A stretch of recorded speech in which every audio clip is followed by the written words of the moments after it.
வாழ்க்கையும் கலையாக ஆக்கிட்டார். வாழ்க்கையில் ஒரு கலை, உருவக கலை. வாழ்க்கையில நல்லா பேசணும், இனிமையா பேசணும், எண்ணும் எழுத்தும் கண்ணென தகும் என்று சொல்லிக் கொடுத்தது ஒரு கலைதான். உலக நட்பு என்றெல்லாம் மிக அருமையாக பேசி சென்றிருக்கிறார்கள். கலைநயம் என்று சொல்கின்ற போது திருக்குறளை எப்படி கலைநயம் கூட சொல்லியிருக்கிறார் திருவள்ளுவர் என்ற நோக்கத்திலே நாம் அதை பார்க்க வேண்டும். ஒரு பெண் கணவனோட ஊடல் கொள்கிறாள். அதை எப்படி சொல்லலாம் அப்படின்னா ஒரு உவமையை கையாளார். உப்பு அமைந்தற்றால் உலகே, அது சிறிது மிக்கற்றால் நீழல். திருவள்ளுவர் செய்த ஒரு பெரிய புரட்சி இதுதான்.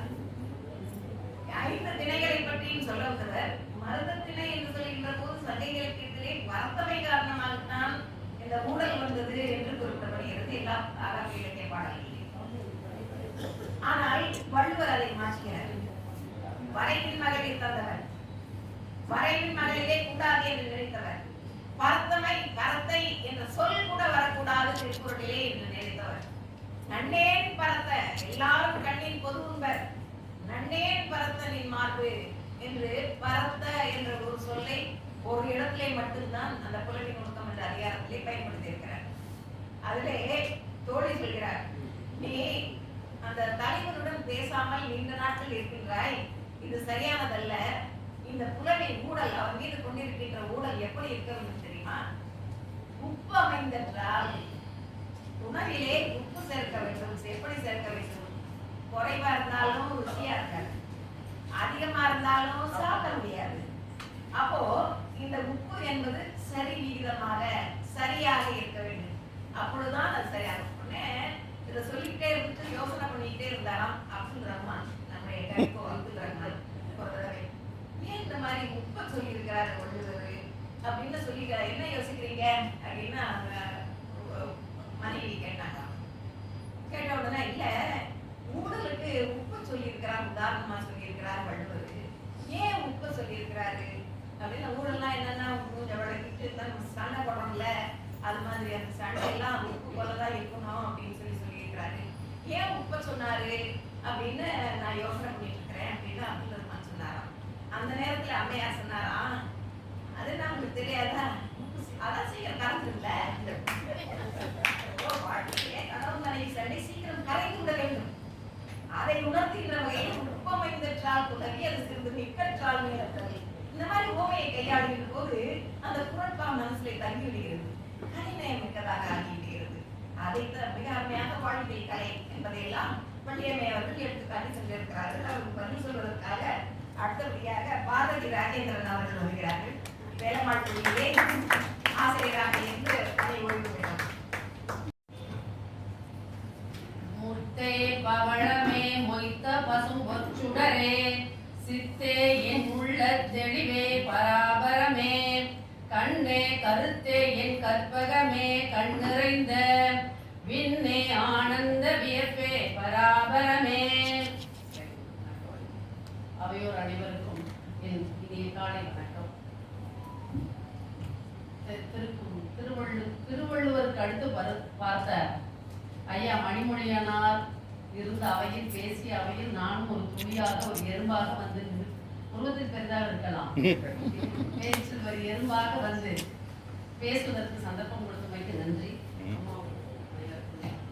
இந்த இடம் 94 எனக்கு பழக்கமாக இருக்கலாம். என் பிள்ளைகளுக்கு இது ஒரு தாய் மாமனார் வீடு. எனக்கு 3 பிள்ளைங்க.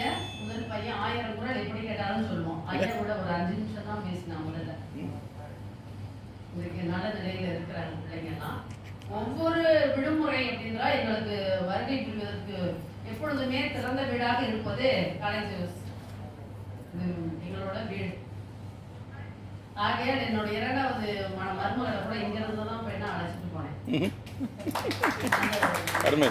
ஆமா, ஆக இது என்னுடைய அறிமுகம் என்று சொல்வதை விட எனக்கும் இந்த குடும்பத்தாருக்கும் அவங்களுக்கு அறியாமலே இருந்து என்னுடைய தொடர்.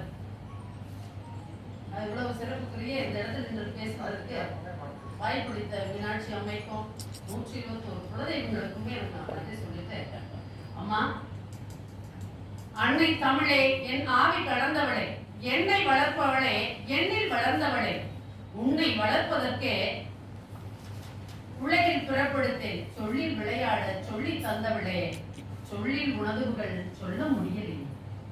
எவ்வளவு சொல்லுது தமிழ். இத்துணை சிறப்பிற்குரிய தமிழ் அறிஞர்கள், சான்றோர்கள், பெருமக்கள் அத்தனை பேருக்கும் முதற்கண் வணக்கத்தை தெரிவித்துக் கொண்டு நடுவர் உள்ளிட்ட அவையோருக்கும் என் வணக்கத்தை தெரிவித்துக் கொள்கிறேன். அழகான தலைப்பு. திருக்குறளுக்கு கருத்து வளமா கலைவளமா? சுவர் இருந்தால் தானே சித்திரம். கருத்து இருக்கு போய் தானே. அறவழியில் வாழ்ந்து பொருளீட்டி இன்பம் துய்ப்பதுதான் மானுட வாழ்க்கை. உலகத்தில் உள்ள பொருள்கள் எல்லாம் இல்லாத பொருள் இதுல எங்க இருக்கிறது அப்படின்னு சொல்லக்கூடிய ஒரு சிறப்பு வாய்ந்த நூல். இதன் உலக பொருள்கள், கருத்துக்கள், வாழ்வியல் கண்ணாடியாக விளங்கக்கூடிய திருக்குறள்ல சிறந்தது கருத்துக்களை என்பதை பற்றி சொல்ல வந்திருக்கிறேன். இதற்கு அம்மா ஆடி தள்ளுபடி, பார்லர் எல்லாம் சொன்னாங்க. இது ஆடி தள்ளுபடி கதை இல்ல, இது வாழ்வியலின் கண்ணாடி. ஒரு மனிதன் எவ்வாறு வாழ வேண்டும், ஏன் முதல்ல கடவுளை வணங்குறோம் என்ற முறையை முறைப்படுத்தி காட்டக்கூடிய ஒரு நூல். இது பாடம் நடத்துவது ஆசிரியர்கள் பேருக்காக போர்ஷன் முடிக்கணும்ன்றதுக்காக நடத்தவே இல்லை யாருமே. இந்த புத்தகத்தின் வழியாக உன் வாழ்வியல் இவ்வாறு இருக்கும் என்பதை காட்டுவதற்காக கண்ணாடியாக காட்டக்கூடிய ஒரு நூல் எங்களுக்கு பொக்கிஷமாக கிடைத்திருக்கிறது. அதன் வைத்து நம்ம செயல்படுகின்றோம் என்பதை உணர்த்தக்கூடிய ஒரு நூல். இது எக்காலத்திலும் எந்த நிலையிலையும் பிறழவே முடியாது. ஒரு சிலர் சொன்னாங்க, இதுக்கு எப்படி மாணவன் முதல்ல கேட்கறதுக்கு என்னோட தங்கம் படிச்சுட்டேடா அப்படின்னு கேட்டா, நம்ம திருக்குறளை தவிர மற்றதெல்லாம் படிச்சுட்டேமா. ஏன்னு சொன்னா கொஞ்சம் கடினமா இருக்கு. 2 முறை படிப்போம், 3 முறை படிப்போம். அப்புறம் பிறகு என்ன பண்ணிட்டோம், நாங்க வகுப்பறைகள் எல்லாம் போன உடனே இது வாழ்த்து பாடல் மாதிரி சொல்ல ஆரம்பிச்ச பிறகு முதல்ல அவன் எழுதுறது திருக்குறளை மட்டும்தான் எழுதணும். ஏன்னா திருக்குறள் பகுதியை படிச்சா 27 மார்க் அவனுக்கு எளிமையாக கிடைக்கும். மனப்பாடச்செய்யும் 4 மார்க், குறுவினாவில் 8, நெடுவினா 1. ஆக விடுபட்ட இடத்துல பொருத்துகளை வந்துச்சுன்னா 2. ஆக மொத்தம் 28 மார்க். ஆக நீ படிக்க போறது என்னது 30 குறள் தான் அப்படின்னு சொல்லிடுவோம். அப்ப வாழ்வியல் அவனுக்கு எவ்வளவு அப்ப திருக்குறளா அப்படின்னு பயந்தவன் மதிப்பெண்ணுக்காக படிக்கிறான், பிறகு தனக்காக படிக்கிறான், அதை கொண்டு வந்து சமுதாயத்தில் அவன் சமர்ப்பிக்கிறான். அப்படி சமர்ப்பிக்கும் பொழுது அவன் வாழ்வியல் செம்மை விடுகிறது. இதுக்காக தான் நாங்கள் அதை கருத்துன்னு சொல்லுவோம். அதை விடுத்து அடுக்குமுறையில சல கட பலன்னு சொல்லலாம். அதெல்லாம் அழகும் இருக்கு. அது எப்படின்னா சொல்லணும், அவுட் கோட்டிங் அப்படின்னு சொல்லணும், மேக்கப் எல்லாத்தையும் செய்துட்டு கடைசியில ஒரு அவுட்லைன் போடுங்கப்பா அப்படின்னு சொல்லணும். அப்ப என்ன செய்வோம், அவருக்கு நல்லா கருப்பு வண்ண ஸ்கெட்ச் எடுத்து முழுமையா அவுட்லைன் போட்டு இதுதான் குறிப்பா காட்டுவான். எதை காட்டுவான், கருத்தை காண்பிப்பதற்கு வெளிக்கோடாக அவன் அலங்காரத்தை கலைப்படத்தை காட்டுவான். அதை விடுத்து காரணமா பிற அலங்கார கோடுகளாக போட்டுக்கொண்டே இருந்தோம் அப்படின்னு வைங்களேன், பண்ணவனோ ஏதோ கோடுன்னு. ஆகையால் விஞ்சி நிற்பது கருத்துக்கள் என்று சொல்வது அரண் எனும் இன்பமும் எனும் திறனறிந்து தீதின்றி வந்த பொருள். வாழ்வதற்கு பொருள் வேண்டும். பொருள் வாழ்வதில் பொருள் இல்லைன்னா நம்ம இல்லை. அருள் இல்லாருக்கு அவ்வளவு, பொருள் இல்லாருக்கு இவ்வளவு இல்லை. ஆனா வேண்டும், அதை எந்த முறையில நம்ம சம்பாதிக்கணும். அரண் எனும் அற வழியில வாழணும். எதெல்லாம் அறம் அப்படின்றத முழுமையாக சொல்லக்கூடிய திருக்குறள். திரைக்கடல் ஓடியும் திரவியம் தேடி எல்லாமே சொன்னாங்க. வள்ளுவர் அம்மா அவையார் சொன்னாங்க, எல்லாருமே சொன்னாங்க. ஆனால் வள்ளுவர் அழுத்தமா சொன்னாங்க. எதை சொன்னாலும் தெளிவாக பதிவு சுவடு மாதிரி பதியும், அந்த மாதிரி சொல்லுவார். அதுக்கு அடுத்து உழுதுண்டு வாழ்வாரே வாழ்வர். எதைத்தான் அவர் சொல்லல. 133 அதிகாரங்களையும் 133 உலகத்தையும் சொல்லக்கூடிய ஒரு வலிமை உடைய ஒரு நூல். உழுதுண்டு வாழ்வாரே வாழ்வர், மற்றவர் எல்லாம் தொழுதுண்டு பின் செல்வர். நான் படிக்கிற காலத்துல அவன் எங்க வேலை பார்க்க எல்லாரும் கேட்பாங்க, அப்பா அம்மா எங்க வேலை பார்க்கறாங்க.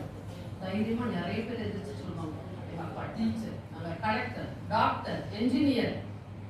அந்த அலுவலகத்தில் வேலை பார்க்கறது. நாங்கள் விவசாயம் பிள்ளைங்க ஒரு 10 பேர் இருக்கோம்.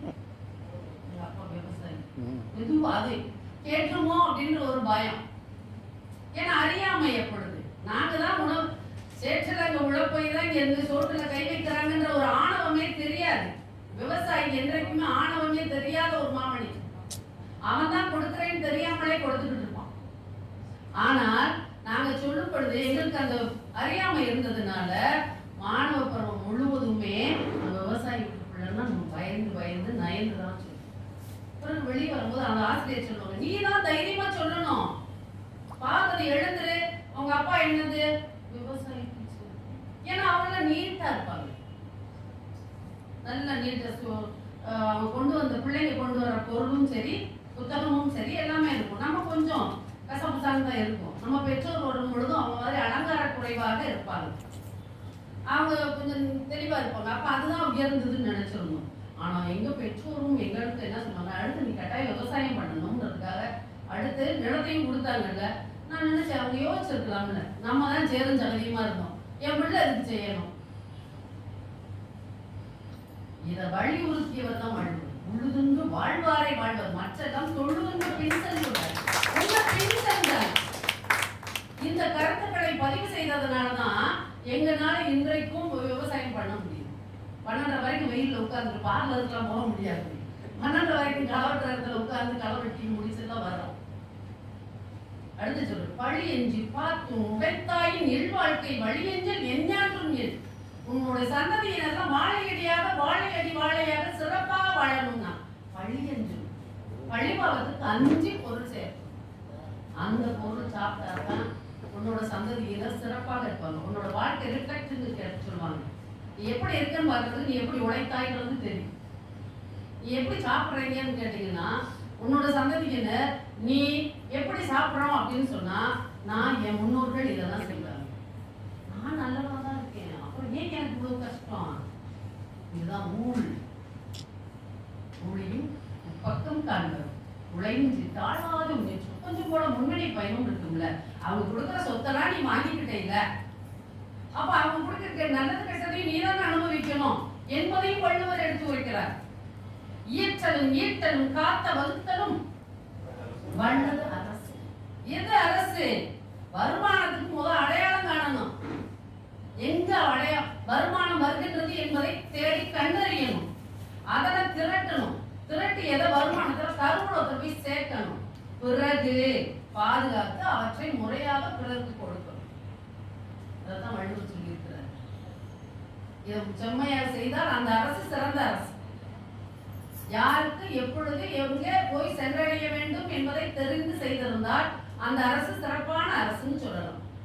அதைத்தான் சொல்லு, இயற்றலும் ஈட்டலும் காத்தலும் காத்த வகுத்தலும். காத்த சேர்த்தவற்றை கருவூலத்தில் வச்சுட்டோம்னா அது சிறந்த அரசுன்னு சொல்லலாம். அதை விடுத்து நம்ம சொல்ல முடியாது. ஒரு சப்கலெக்டரமா ஒரு அம்மா ஒருத்தர வந்திருந்தாங்க. அவங்க சொன்னாங்க, அம்மா நான் ஒரு இடத்துல பேச வேண்டியிருக்கு, எனக்கு ஒரு சில குறிப்புகள் கொடுங்களேன், நீர் வளத்தை பற்றி பேசணும், அப்ப செய்யணும். கெடுப்பதும் கெட்டார்க்கு சார்பாய் மற்றாங்கே எடுப்பதும் எல்லாம் மழை. இதுக்கு என்னமோ பொருள்? கெடுக்கிறதும் மழைதான், அது கொடுக்கிறதும் மழைன்னு அர்த்தமான் இல்லங்கம்மா. கெடுப்பதும் கெட்டார்க்கு சார்பாய். கெடுப்பதுன்னா மனுஷனை கெடுக்கிறது கிடையாது, நீர்நிலையை கெடுக்கிறது கிடையாது, உலகத்தை அழிக்கிறது கிடையாது. பெரிய உயர்ந்திருந்த பெரிய பெரிய மரங்கள்லாம் பாத்தீங்கன்னா ஆண்டுக்கு ஒரு முறை பெய்தாலும் அந்த தண்ணி எடுத்து வச்சு மக்களுக்கு பயனை தருகிறது.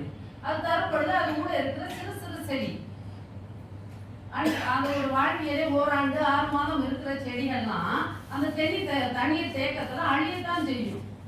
அதனால அது கெடுதின்னு நினைச்சுக்க கூடாது. இந்த உயர்ந்த மரம் வளர்ந்து ஓராண்டு மக்களை காக்கும் இல்லையா, அது நன்மைன்னு எடுத்துக்கோங்க. அப்படியானால் இந்த தண்ணீர் போகும் பொழுது ஒரு சில இடங்கள்ல உங்களுக்கு நீர் வாய்க்கால்கள்லாம் அழியத்தான் செய்யும். அது பயன்படுதான்னு பார்க்கணும் அப்படின்னு பேசணும். அந்த தண்ணீர் சேரும் பொழுது அந்த தண்ணீர் எந்த அளவுக்கு பயன்படுது. கெடுப்பதும் கெட்டார்க்கு சார்வாய் மற்ற ஆங்கி எடுப்பதும் எல்லாம் மழை. உனக்கு எல்லாவற்றிலும் நன்மையை தான் தரும். பெய்யாமல் கெடுக்குமே தவிர பெய்து கெடுக்கவே கெடுக்காது. அத மழை பெய்து கெட்டு போயிடுச்சுன்னு நினைக்கவே வேண்டாம் என்பதை அழகாக எடுத்துக்கொண்டார். அதோடு இல்லாம விருந்தினர் எப்படியெல்லாம் அணிச்சம்பூ மாதிரி விருந்தினரை வரவேற்கணும் அப்படின்னு. என்னன்றி கொண்டாருக்கு உய்விண்டா மொய்வில்லை செய்தன்றி கொன்ற மகன். எந்த நன்றி உனக்கு சிறு உதவியா இருக்கணும், ஆனா அது எந்த நேரத்துல எப்ப நமக்கு கிடைச்சது என்பதை உணர வேண்டும் என்ற அத்துணை கருத்துக்களையும் அத்துணை வாழ்வியலையும் முழுமையாக சொல்லக்கூடிய திருக்குறள் என்றும் திருக்குறளில் என்றுமே மிஞ்சி நிற்பது கருத்து வளமே என்று சொல்லிய முறையில்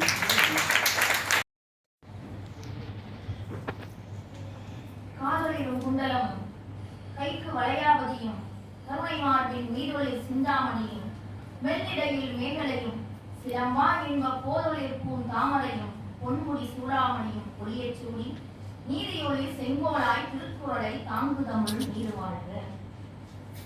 தமிழ் அன்னையையும் செங்கோலோற்றும் திருக்குறளையும் பணிந்து வணங்குகிறேன். மதுரை உலக திருக்குறள் பேரவையின் நிர்வாகத்தினர், உறுப்பினர்கள், ஐயா மணிமொழியனார் ஐயாவின் குடும்பத்தினர், ஆண்டு அறிந்து அடங்கிய கொள்கை சான்றோர் பெருமக்கள், திருக்குறள் ஆர்வலர்கள், தலைமையேற்று நடத்தி வருகின்ற பேராசிரியர் திருமணா மோகனம்மா அவர்கள், கருத்து வளமை என்று வாதிட வந்திருக்கும் என் தோழியர், கலைநயமே என்று அழகாக வாதிட வந்திருக்கக்கூடிய என் தோழியர் ஆகிய அனைவரையும் பணிந்து வணங்கி கொண்டிருக்கிறேன். நண்பர் அவர்களே, கலைகளில் இருவிதமான நிலைகள் உண்டு. ஒன்று கலை கலைக்காகவே, இன்னொன்று கலை வாழ்க்கைக்காகவே. ஓவியம் என்பது ஒரு மிகச்சிறந்த கலை. ஒரு ஒளிப்படம், அதாவது போட்டோகிராஃபி அப்படின்னு சொல்லக்கூடியது உள்ளதை உள்ளபடியே அப்படியே காட்டுவது. ஆனால் அதையே கொஞ்சம் சில சில எண்ணங்கள் கற்பனைகளை எல்லாம் சேர்த்து வரையக்கூடியவன் ஓவியன். அந்த ஓவியமே காலத்தை விஞ்சி நிற்கிறது. அதுதான் அவனுடைய வாழ்வியலிலேயே மிக சிறந்த ஒரு ஓவியமாக, ஒரு கலை நயமாக பார்க்கப்படுகிறது. இதுல அந்த போட்டோகிராஃபி அப்படின்றது கருத்து வளம், ஓவியம் அப்படின்றது கலைநயம். கலை வாழ்க்கைக்காகவே அப்படின்னு சொல்லக்கூடியது கருத்து வளம், கலை கலைக்காகவே அப்படின்னு சொல்லக்கூடியது கலைநயம். அழகாக இல்லாத எதுவுமே கலைநயமாவது கிடையாது. உண்மைத்தன்மை எப்பொழுதுமே கலை ஆவது கிடையாது. ஒரே ஒரு சான்று சொல்கிறேனே, கலிங்கத்து பரணின்னு ஒரு நூல் கேள்விப்பட்டிருப்பீங்க, செயங்கொண்டார் இயற்றியது. இதுல கருத்து செறிவு அதிகம் இல்லை, பொருள் ஆழம் அதிகம் இல்லை. போர்க்களத்துல எப்படியெல்லாம் சண்டை போட்டாங்கன்னு எப்படி கருத்தா சொல்ல முடியும், எவ்வளவு நேரம் சொல்ல முடியும். ஆனால் அதை சொல்ல அழகு மிக்கதாக, மிகை கூட்டு அதிகம் உள்ளதாக இந்த கலிங்கத்து பரணியை செயங்கொண்டார் இயற்றியிருக்காரு. கிட்டத்தட்ட 12 நூற்றாண்டுகளுக்கு பிறகும் இன்றும் நாம் அதை படிக்கிறோமா, ரசிக்கிறோமா இல்லையா? எடும் எடும் எடும் என எடுத்ததோர் இகலொலி கடலொலி இகக்கவே, விடு விடு விடு வரி வரி குழாம் விடும் விடும் எனும் ஒளி மிகைக்கவே. ஏன் இந்த படைப்பு இவ்வளவு அழகாக இருக்கிறது? ஐயா, தொடக்க காலத்துல இந்த பேய் படம் அப்படின்னா எல்லாரும் ரொம்ப பயந்து நடுங்குவாங்க. அதை நினைச்சாலே ஒரு பயங்கரமான ஒரு சிந்தனை வரும். 2 நாள் காய்ச்சல்ல படுத்தவங்கலாம் இருக்கிறாங்க. அதை கூட நகைச்சுவை பேயாக மாற்றி இருக்கக்கூடியது இந்த காலத்து திரைப்படங்கள். ஏன் பேய் காமெடி பண்ணிட்டு உட்காந்து எல்லாமே எல்லா பேய்களும் காமெடியா தான் இருக்கு. அத அப்பவே செயங்கொண்டார் என்ன பண்ணிருக்காருன்னா, பேய் கூழடுதல் அப்படின்னு சொல்லி ஒரு இது வச்சிருக்காரு கடைசியா அது கலிங்கத்து பரணியில. அதுல தலைமை யாரு அப்படின்னா காளிதேவி. அந்த காளிதேவியோட அசிஸ்டன்ட் யாருன்னா கூலிதேவி. கூலிதேவியோட அசிஸ்டன்ட் யாருன்னா நீலிதேவி. அந்த நீலிதேவி சொல்றபடி எல்லாம் அந்த பேய் கூழ் சமைக்குது அப்படின்னு சொல்லியிருக்காங்க. இதுல கருத்து வளம் எங்க இருக்குன்னு இந்த 3 பேர்கிட்டையும் நான் கேட்கிறேன். சொல்றேன் அதாவது ஒரு சான்றை சொல்லி நான் சொல்ல வரேன். திருக்குறளை ஆண்டாண்டு காலமாக நீதி நூலாகவே அற இலக்கியமாகவே நம்ம பார்த்துட்டு வந்திருக்கோம். இத தனி மனிதனுக்கு, சமுதாயத்துக்கு, அரசாங்கத்துக்கு எல்லாத்துக்கும் அறிவுரை சொல்லுது நாம மறுக்கவில்லை. கருத்து வளம் இருக்கு. ஆனால் அதை எப்படி கலை நயமாக பார்ப்பது அப்படின்னா ஒரு சான்று. வெறுமனவே தம்பி சூதாடாதப்பா, அதனால நீ உன்னுடைய பணத்தை இழக்கிறாய், பொருளை இழக்கிறாய், உன்னுடைய நேரத்தை இழக்கிறாய், உன்னுடைய குடும்பத்தை இழக்கிறாய், கடைசியில உன்னையவே இழக்கிறாய் அப்படின்னு நம்ம சொன்னோம்னா, அதாவது அறிவுரையாக கருத்துகளாக நம்ம சொன்னோம்னு வச்சுக்கோங்களேன், அவன் கேட்பானா? முதல் ஆளா போய் எல்லாத்தையும் இழந்துட்டு தற்கொலை பண்ணிட்டு சாகான். வேண்டற்க வென்றிடினும் சூதினை வென்றதும் தூண்டில் பொன் மீன் விழுங்கியற்று. மீன் பிடிக்கிறவன் தூண்டில வச்ச புழுவை உண்பதற்கு பல மீன்கள் போட்டியிடுகின்றன. மீன்களுடைய இயல்பு என்ன அப்படின்னா, பார்க்கறதையெல்லாம் உண்ணக்கூடிய பழக்கமுடையது.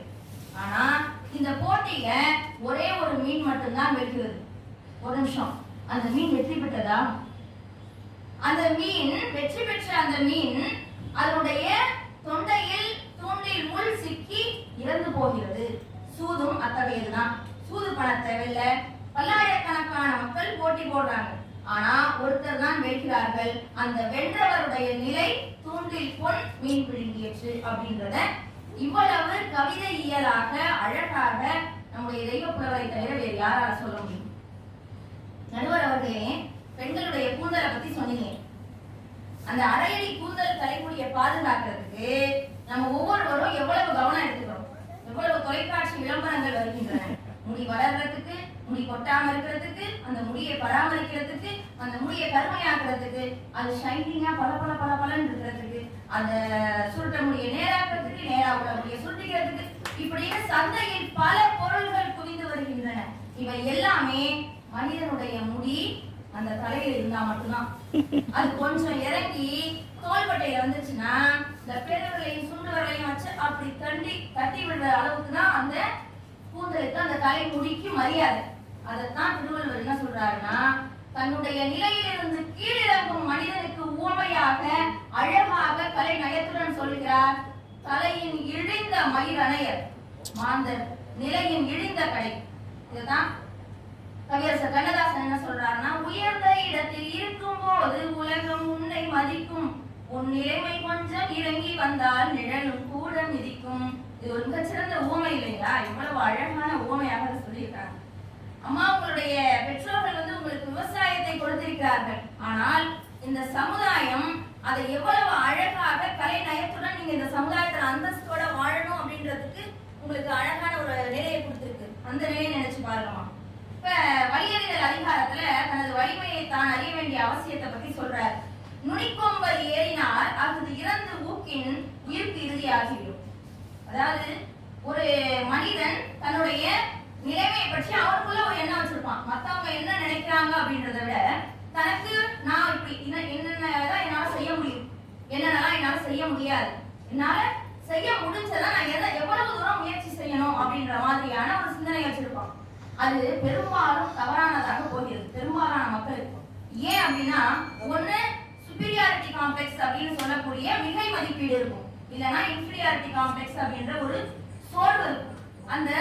இந்த நிலைப்பாட்டை சமமாக்குறதுக்கு அவர் என்ன சொல்றாரு, ஒருத்தன் மரத்துல ஏறான், நுனிக்கொம்புல வரைக்கும் ஏறி அவனுடைய முயற்சி செஞ்சு கடைசியா இன்னமும் முயற்சி செய்யறேன்னா அவன் அதை தவறி கீழே விடக்கூடியதாக ஆகிவிடும் அப்படின்ற கருத்தை ஒரு மிகச்சிறந்த அழகான உவமையால இதை சொல்லியிருக்காரு. இப்போ இதெல்லாமே கருத்துக்கு கலைநயம் எப்படி அப்படின்றத பார்த்தோம். கருத்தே இல்லாம கலைநயமும் இருக்கு. எப்படின்னு பாருங்க, ஒரு குரட்பா 64வது குரட்பா, அமிழ்தினும் ஆற்ற இனிதே தம் மக்கள் சிறுகை அலாவிய கூட்டம். இதை எப்படி கருத்து வளமா நினைச்சு பாருங்களேன். ஒரு நம்ம வீட்டுல இருக்கக்கூடிய ஒரு குழந்தைய கூப்பிட்டு இந்த கூழ் பானைக்குள்ள கையை விடு, அதை அப்படி அழைச்சு நீ எடுத்து கூட்டு அப்படின்னு சொல்லி இது அமிழ்தடல் இனியதா இல்லையான்னு பட்டிமன்றம் நடத்துற மாதிரி ஆயிடும். இதே இயல்பான ஒரு கற்பனை பாருங்களேன். அப்பா வேலை முடிஞ்சு களைச்சு போய் மாலையில வீடு திரும்புறாரு. அம்மா அவருக்கு கூழ் கொடுக்குறாங்க அவருடைய பசி ஆற்றுவதற்கு. அப்ப மண்ணுல விளையாடிட்டு இருந்த குழந்தை அதுவா தன்னுடைய அழுக்கு கையால அந்த கூழை எடுத்து பிஞ்சு விரல்கள்ல கொடுக்குது. இது உண்மையாகவே அமிழ்தை விட இனிமையானதா இல்லையா? இதுல எங்கேயிருந்து நீங்க கருத்தை கண்டுபிடிக்க போறீங்கன்னு எனக்கு தெரியல. முத்தாய்ப்பாக ஒரே ஒரு செய்தி மட்டும் சொல்லி நிறைவு செய்கிறேன் அவர்களே, நடுவர் அவர்களே. அனிச்ச மலர் குறித்து நாம் எல்லாம் அறிவோம். மலரே மென்மையானது, அனிச்ச மலர் அப்படின்றது அதை விட மென்மையானது அப்படின்றது நமக்கு தெரியும். காமத்துப்பால்ல இருக்கக்கூடிய எல்லாமே நுணுக்கமான கலைநயம் மிக்க பொருட்பாக்கள் அப்படின்றத நீங்களே சொன்னீங்க. தலைவன் என்ன சொல்றான், நன்னீரை வாழி அனிச்சமே நின்னினும் மென்னீரல் யாம் விழுபவள், உன்னை விட என்னுடைய தலைவி மென்மையானவள் அப்படின்னு சொல்றான். இது முதல் குறள்ல நலம் புனைந்து வைத்தல்ல முதல் குறள். 5வது குறள்ல என்ன சொல்றாரு அப்படின்னா, அதை ப்ரூவ் பண்ணணும்ல, உன்னை விட என்னுடைய தலைவி மென்மையானவள் அப்படின்றத மெய்ப்பிக்கணும். அதுக்கு அந்த தலைவன் என்ன சொல்றான், காம்பு கலையாம அந்த அனிச்சமலரை தன்னுடைய தலையில சுடுனதுனால அந்த பெண்ணினுடைய இடை முடிந்து விட்டது, நுசுப்பிற்கு நல்ல பராபரை அப்படின்னு சொல்றான் இல்லையா? இந்த மாதிரியான அழகியலை அதே 10வது குறள்ல அனிச்சமும் அன்னத்தை இது மாதிரி நிறைய குரட்பாக்கள் கலை நயமிக்கவையாகவே இருக்கின்றன. கருத்தாளம் மிக்க குரட்பாக்கள் தான், நாங்க அதை மறுக்கவே இல்லை. ஆனால் அதை ரசித்து கலை நயத்தோட உவமைகளோட நம்ம படிக்கும் பொழுது கண்டிப்பாக வள்ளுவ பெருந்தகை கலை நயத்துடன் இந்த குரட்பாக்களை எழுதியிருக்கிறார் என்று சொல்லி வாய்ப்பளி சமைத்து நன்றி என்னங்க ஒளி நயம் இருக்கணும். கைகளை வெளியே நீட்டாதீர்கள் அப்படின்னா சொல்லலாம். கரம் சிரம் புறம் நீட்டாதீர்கள் அப்படின்னு சொன்னா அதுல ஒரு நயம் இருக்கு இல்லையா? அப்படி சொல்லணும். எதையுமே எடுத்ததோடு கடவுள் இகக்கவே மிக மிக மிக மறைக்கரைக்குள்ளாம் இயக்கவே அப்படின்னு சொல்லி அது சொல்ற போது எப்படி ஒரு நயம் இருக்கு. அது மாதிரி தானே குரல்லையும் ஒரு நயம். துப்பாக்கு துப்பாக்கி துப்பாக்கி துப்பாக்கி துப்படை அப்படின்னு சொன்னா ஒரே சொல்லி மறுபடியும் மறுபடியும் எப்படி கையாளுகிறாரு. அது அதனால என்ன ஒரு கலை நயம் இருக்கின்றது. அது மட்டும் இல்லாமல் ஒரு செய்தியை சொல்வதற்கு கூட எப்படி நல்ல ஓமைகளை கையாண்டு இருக்கிறாரு. அனிச்சத்தை பத்தி எல்லாம் சொன்னாங்க. அனிச்சமும் அன்னத்தின் தூவியும் மாதர் அடிக்கு நெருங்கி பழம். அனிச்சம் பூ எவ்வளவு மென்மையால் பிச்சு போடுறாங்க. அதிலே விருந்தம் சொன்னாங்க. மோப்ப குடையும் அனிச்சம் முகந்து பார்த்தாலே அது வாடிவிடும். அது போல மோப்ப குடையும் அனிச்சமும் நோக்க குடையும் விருந்து அப்படின்னா, அதாவது விருந்தினர் வரவேற்கின்ற போது வாங்க வாங்க வாங்க வாங்க அப்படின்னு வரவேற்றானா விருந்தினருக்கு மனுஷன் வாங்க அப்படின்னு போனான்னா எப்படி இருக்கும்? அது மாதிரி முகம் வாடி இருக்கும் இல்லையா? அதெல்லாம் அனிச்சத்தை வைத்துக் கொண்டு எவ்வளவு அழகாக சொல்லி இருக்கிறார். அதே அனிச்சத்தை வச்சு கலை நயம் படவும் சொல்லி இருக்கிறார். ஒரு காதல பார்க்கலாம். அனிச்சம் பூவை காம்பு கலையாமல் அப்படியே வச்சுட்டாலே கூந்தல்ல ஐயோ உங்களுக்கு இடை தாங்குமா அப்படின்னு அப்படியே பயந்து போகிறான். அனிச்சம் பூ கால் கலையா பெய்தாள் முசுப்பிற்கு நல்ல படாவரை இவனுடைய இடுப்பு தாங்குமா? பூவை வச்சா இடுப்பு தாங்குமா அப்படின்னு கற்பனை செய்கிறான் என்று சொன்னால் அதுவும் எவ்வளவு அழகாக இருக்கு. அதுதான் எடுத்து சொல்லி இருக்கிறாரு. நிறைய கருத்துக்களை சொல்லி இருக்கிறார்கள். தலையின் விழுந்த மயிலனையார் சூடுங்கிறது என்ன? சூடு தூண்டில் முள் போல, தூண்டில் முள்ளிலே சிக்கிய அந்த இறை போல மாட்டி வைத்திருக்கின்ற இறை போல. அதனால மீன் தான் சாகுமே தவிர மீன் கிடையாது. அதனால மரங்கள் நல்ல அருமையாக பல கருத்துக்களையும் மட்டும் சொல்லி இருக்கிறார். இப்ப யாரு கருத்து வளமை என்ற அணிக்கு வலு சேர்ப்பதற்காக சன்னாசி சென்றிருக்கிறார். வையத்துள் வாழ்வாங்கு வாழ்பவன் வானுரையும் தெய்வத்துள் வைக்கப்படும் என்பதற்கு வரைவிலக்கணமாக திகழ்ந்து கொண்டிருக்கின்ற எங்களது போற்றுதற்குரிய மணிமொழியினார் ஐயாவின் திருவடிகளை நினைவு கூர்ந்து வணங்கி இந்த சிறப்புமிகு உலக திருக்குறள் பேரவையின் மதிப்புறு தலைவர் ஊருளி நீரிழிந்தற்றே பேரறிவாளன் திரு என்பதற்கேற்ப மகன் தந்தை காற்றும் உதவி இவன் தந்தை என்னோட்டான் போல் சொல் என்பதற்கு வாழ்விலக்கணமாக திகழ்ந்து கொண்டிருக்கின்ற எங்களது மதிப்புறு தலைவர் கார்த்திகேயன் மணிமொழியார் அவர்களே நல்ல ஒரு கரவொலி இருக்கலாம். தற்காத்து தற்கொண்டான் பேணி தழை சார்ந்த சொற்காத்து சோதியால் பெண் என்பதற்கு இலக்கணமாக திகழ்ந்து கொண்டிருக்கின்ற எங்களது கமலா அம்மையார் அவர்களே.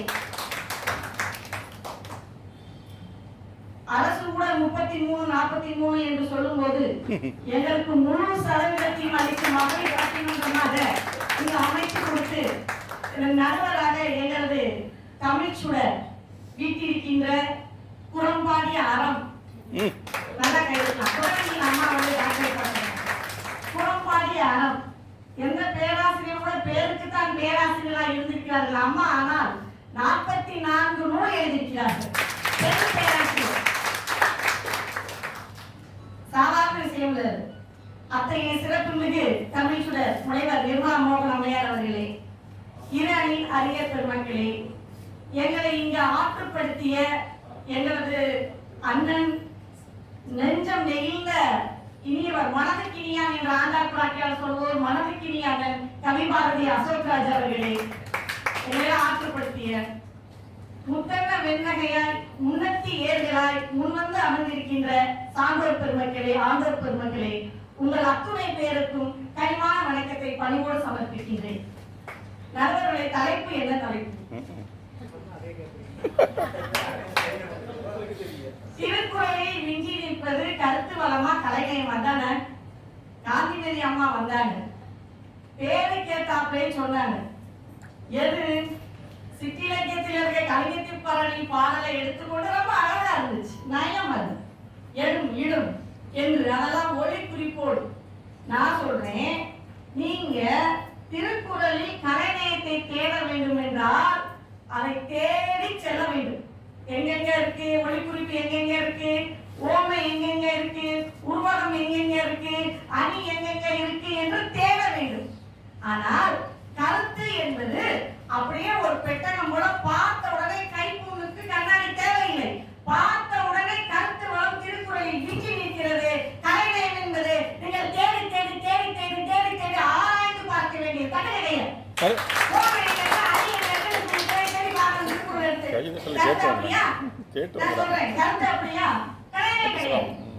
அதனால சொன்னேன், முகமதியர்களின் புனித நூல் குர்ஆன், திருக்குர்ஆன், கிறிஸ்தவர்களின் புனித நூல் பைபிள், இந்துக்களின் புனித நூல் பகவத்கீதை. ஒவ்வொருத்தருக்கும் ஒரு புனித நூல் இருக்கிறது.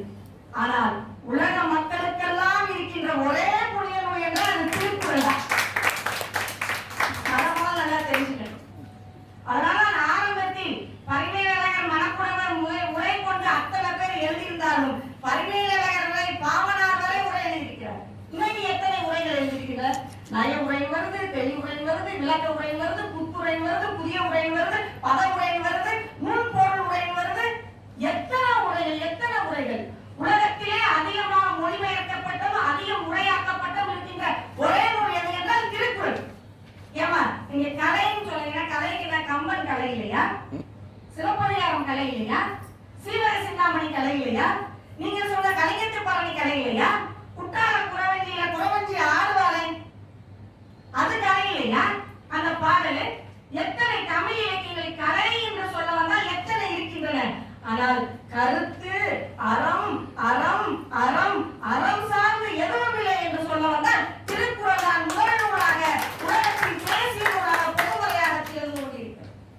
இதைத்தான் வள்ளுவன் அழகாக சொன்னார். எது கல்வி?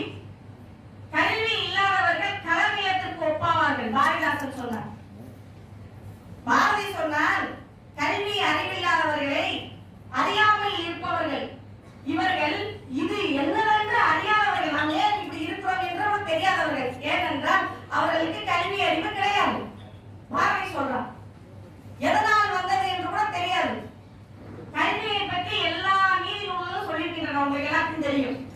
கல்வி கலையில கற்பவர் நாசில சொல்லியிருக்கின்றன. கல்வி அழகே அழகு, குஞ்சி அழகும் கொடுந்தானை கோட்டழகும் அழகல்ல, மஞ்சள் அழகும் அழகல்ல, கல்வி அழகே அழகு, நாலடியா எல்லாமே சொல்லியிருக்கின்றன. இதிலிருந்து எப்படி வேறுபடுகிறாங்க என்னுடைய வள்ளுவன்? எப்படி வேறுபடுகிறார்? கற்க கசடர கற்பவை கற்றபின் நிற்க அதற்கு தக, இதெல்லாம் வேறுபடுகிறான் என் வள்ளுவன். ஏன்னா நாலேஜ் இஸ் பவர் எல்லோரும் சொன்னதுதான், அறிஞர் வேகம் கொண்டு. ஆனால் implement of knowledge is power என்று சொல்லவன் என் வள்ளுவன். கட்டளை நாலேஜ் இஸ் பவர் இல்லை, implement of knowledge is power. எங்க கற்றபடி நடக்கணுங்க. பொள்ளாச்சி மகாலிங்கம் ஐயா உங்களுக்கு எல்லாத்துக்கும் தெரியும். நமக்கு எல்லாம் அவருடைய நூல், அந்த நூல்ல அவருடைய பேட்டி, அந்த பேட்டியில கேட்கிறாங்க, எப்ப இருந்து நீங்க சைவரானீங்கன்னு கேட்கிறாங்க. மகாலிங்க ஐயா சொல்றாரு, திருக்குறள் படித்தேன் சைவராக மாறிவிட்டேன். திருக்குறள் படித்தேன் சைவராக மாறிவிட்டேன். கொள்ளான் புலால் மறுத்தானை கை ஊப்பி எல்லா உயிரும் தொழும் இல்லையா? அதை கற்க மட்டும் இல்ல, கற்க கசடர கற்பவை கற்றபின் நிற்க அதற்கு தக. இதான் எது உலகத்தை விட சிறந்தது? எது எது? காலத்தினால் செய்த நன்றி சிறிவேனும் ஞானத்தின் மானப்பெரிது. கடலை விட சிறந்தது எது? பெரியது எது? பயந்தூக்கார் செய்த உதவி நயந்தூக்கி நன்மை கடலினும் பெரிது. மலையினும் பெரிது எது? நிலையின் திரியா அடங்கியான் தோற்றம் மலையினும் மானப்பெரிது. இத கடலை விட பெரியது எது? உலகத்தை விட பெரியது ஞானத்தை விட பெரியது என்று, மலையை விட பெரியது என்று ஒரு அரசன் கேள்வி கேட்டார். யார்கிட்ட? நல்லா படிச்ச புலவர்கிட்ட, அவைப்புலவர்கிட்ட. அவைப்புலவர் வீட்டில் வந்து சோகமாக இருந்தார். அந்த சிறுவன் மகன் கேட்டான், அப்பா என்ன வருத்தமா இருக்கீங்கன்னு. அப்ப சொன்னார், இப்படி கேட்டிருக்காரு, என்ன பதில் சொல்றேன்னு தெரியல, நான் நிறைய படிச்சுக்கிட்டு இருக்கேன், நாளைக்கு நான் வந்து சொல்றேன் அப்படின்னா. அந்த சிறுவன் போய் அவையில் சொன்ன வார்த்தை தான், கடலை உலகத்தை விட சிறந்தது எது? காலத்தினால் செய்த நன்றி சிறிதனும் ஞானத்தின் மானப்பெரு. இந்த சொன்ன சிறுவன் யார் தெரியுமா? பின்னாளில் அடிகளாரின் வரலாற்றை தொகுத்தலிய சைவ திருமணனார் சேக்கிலூர் பெருமகனார் தான் அவர். சேக்கிலார் தான் சொல்லுது. அப்ப நம்ம தெரிஞ்சுக்கணும், இந்த கல்வி எதை செய்கின்றது? காமராஜர் ஐயாட்ட வந்து நிறைய படிவங்கள்லாம் வைத்தாங்க அவர் முதலமைச்சராக இருக்கும்போது. அந்த மருத்துவ சேர்க்கைக்கான படிவங்கள், மருத்துவ சேர்க்கைக்கான படிவங்கள் வைத்து நீங்க இதுல ஏதாவது ஒன்று ரெண்டு எடுத்துக்கலாம், சேர்க்கைக்கு பரிந்துரைக்கலாம். நாங்க உடனே யாரை ஐயா சொல்லுவாங்க, சுத்தி நிக்கிறாங்க அரசு அதிகாரிகளா, நிறைய அரசியல்வாதியா, பெரிய அரசியல்வாதியா, பெரிய நண்பரையா, யார சொல்வார் ஐயா? பெரிய செல்வந்தர் வீட்டு பிள்ளையா அப்படின்னு. ஐயா சிறிது கூட தாமதிக்கவே இல்லை, ஒரு 5 நிமிஷம் கூட ஆகாது, உடனே ஒரு 4 மணியை தட்டி இந்தாங்கிறேன் அப்படின்னு. சுத்தி இருந்தவங்க அப்படி ஆச்சரியமா பார்த்தாங்க. ஐயா எப்படி இதை எடுத்தீங்க, தேர்ந்தெடுத்தீங்கன்னு கேட்கிறேன். ஐயா சொன்னார், நல்லா பாருங்கிறேன், சரியா பார்க்க மாட்டேன், நல்லா பாருங்கிறேன், அதுல பெற்றோர் கையொப்பம் என்ற இடத்தில் கூட கைநாட்டு இடப்பட்டிருந்தது, அந்த மாணவர்களும் அதிக மதிப்பெண் எடுத்திருந்தார்கள். அதனால்தான் ஒருமைக்குள் ஒருவன் கற்ற கல்வி எழுமைக்கும் ஏமா புடைத்து. கல்வி என்பது அவனை மட்டும் மாற்றுவதல்ல, அடுத்த அடுத்த அடுத்த தலைமுறையே மாற்றுவது. அதனால்தான் மனநல கற்றம், மனநல பல நல்ல நூல்களை கட்டியிருந்து மனநல ஆறுதல் மாணவர்களுக்கு அறிகின்றார். ஏன் என்னதான் படிச்சிருந்தாலும் மன பண்புடையாத எப்படி இருக்கும்? இயல்பையே வரணும். பண்பு பண்புடையார் பற்று உலகம் சொல்றதா இல்லையா? அது யாருக்கு பொருந்தும் என்றால் பெருந்தலைவர் காமராஜருக்கு தான் சொல்ல வர. ஏன்னா அவருடைய அந்த கட்டமைப்பு, திருக்குறள் கட்டமைப்பை எடுத்துட்டு பார்த்தா தெரியும். அதுக்கு முன்னாடி வள்ளியம்மா வந்தாங்க, பார்த்துட்டாங்க, கலை இப்படித்தான் பேசும், ஆடி வரும், ஓடி வரும், பார்க்கு போயிட்டு வரும். ஏன்னா அது கலை இல்லையா? எதனாலும் பேசும், கண்டதே காட்சி கொண்டதே போடும் அப்படின்னு பேசும். அதே மாதிரி வந்து காந்திமதி அம்மா வந்து சொன்னாங்க, இது என்ன இதுல கருத்து?